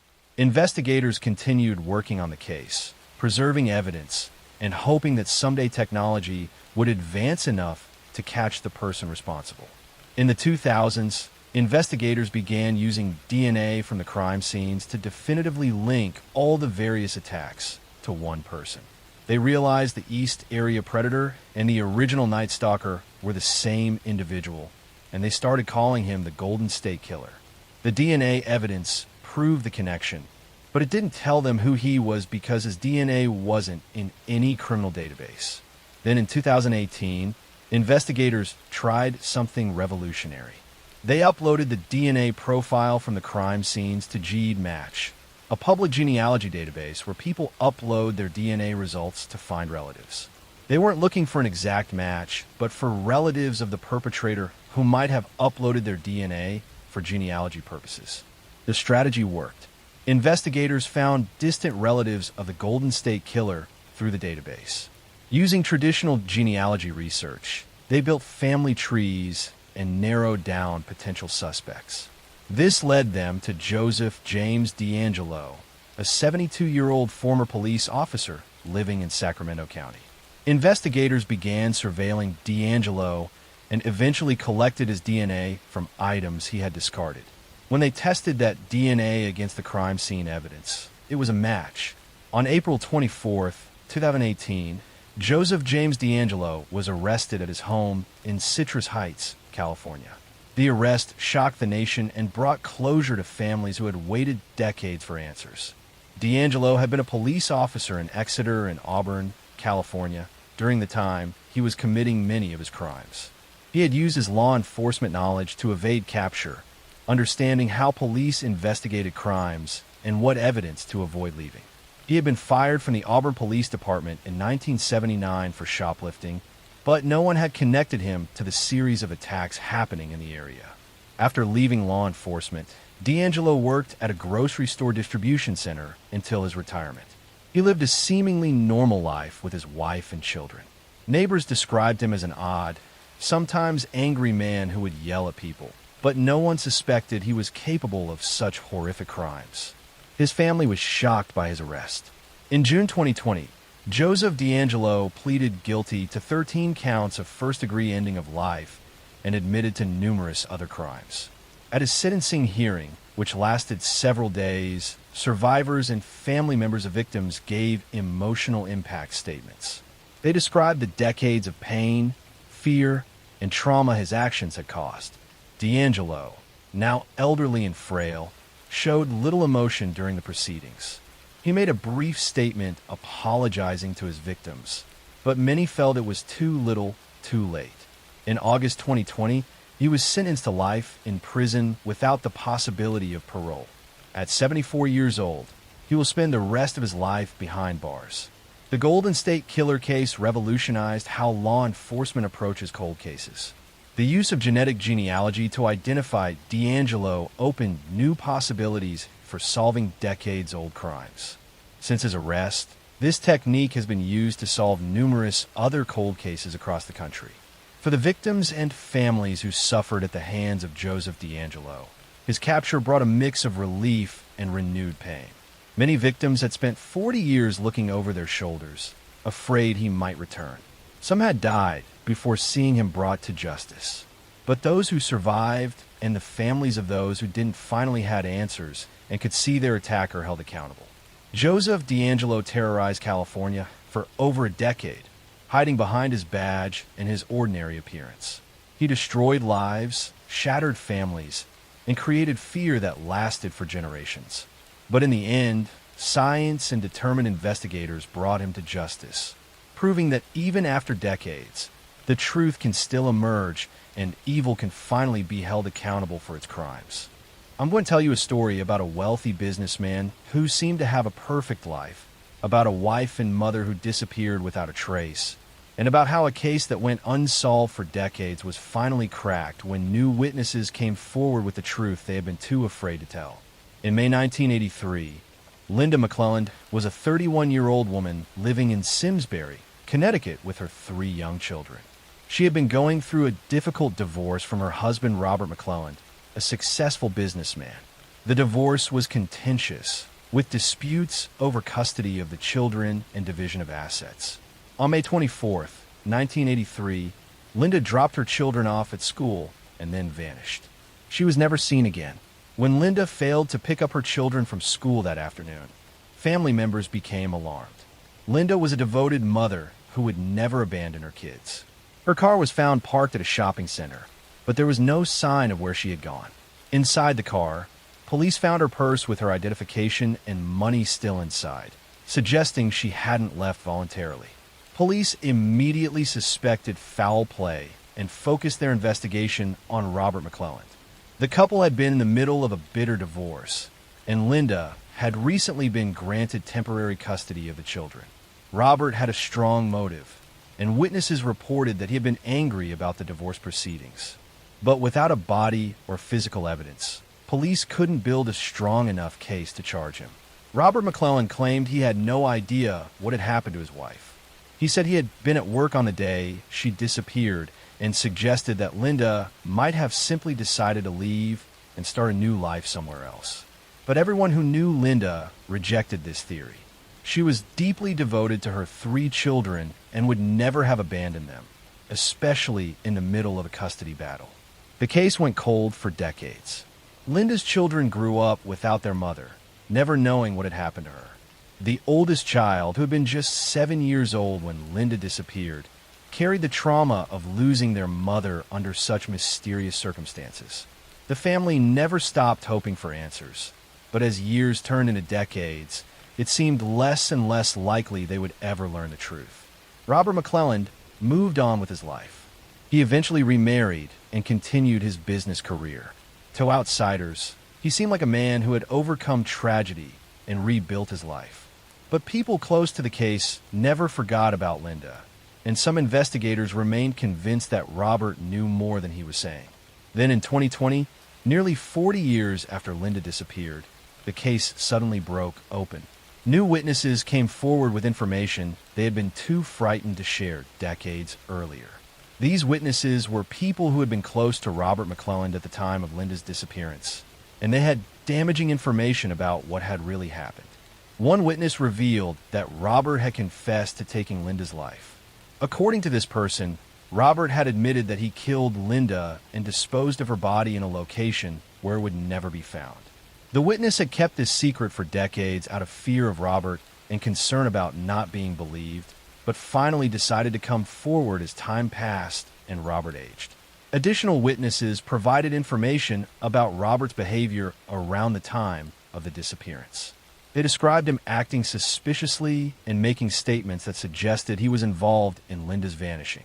Some witnesses said Robert had asked for help disposing of evidence or had been seen cleaning his car obsessively in the days after Linda went missing. Armed with this new testimony, police reopened the investigation. In September 2020, they arrested 80-year-old Robert McClelland and charged him with taking his wife's life. After nearly 4 decades, he was finally being held accountable for what investigators had long suspected he had done. The arrest brought mixed emotions for Linda's family and children. They were relieved that someone was finally being charged for their mother's disappearance. But they were also heartbroken knowing they would never get their mother back and that they had lived most of their lives without knowing the truth. They also had to face the reality that their father was accused of taking their mother's life. Robert McClelland's case went to trial in 2023. The prosecution presented the testimony of witnesses who said Robert had confessed to the crime decades earlier. They presented evidence about the timing of Linda's disappearance and Robert's behavior afterward. They argued that Robert had a clear motive, given the contentious divorce and custody battle, and that he had killed Linda to avoid losing his children and having to pay support. The defense argued that the case was based on decades-old memories and that the witnesses weren't credible.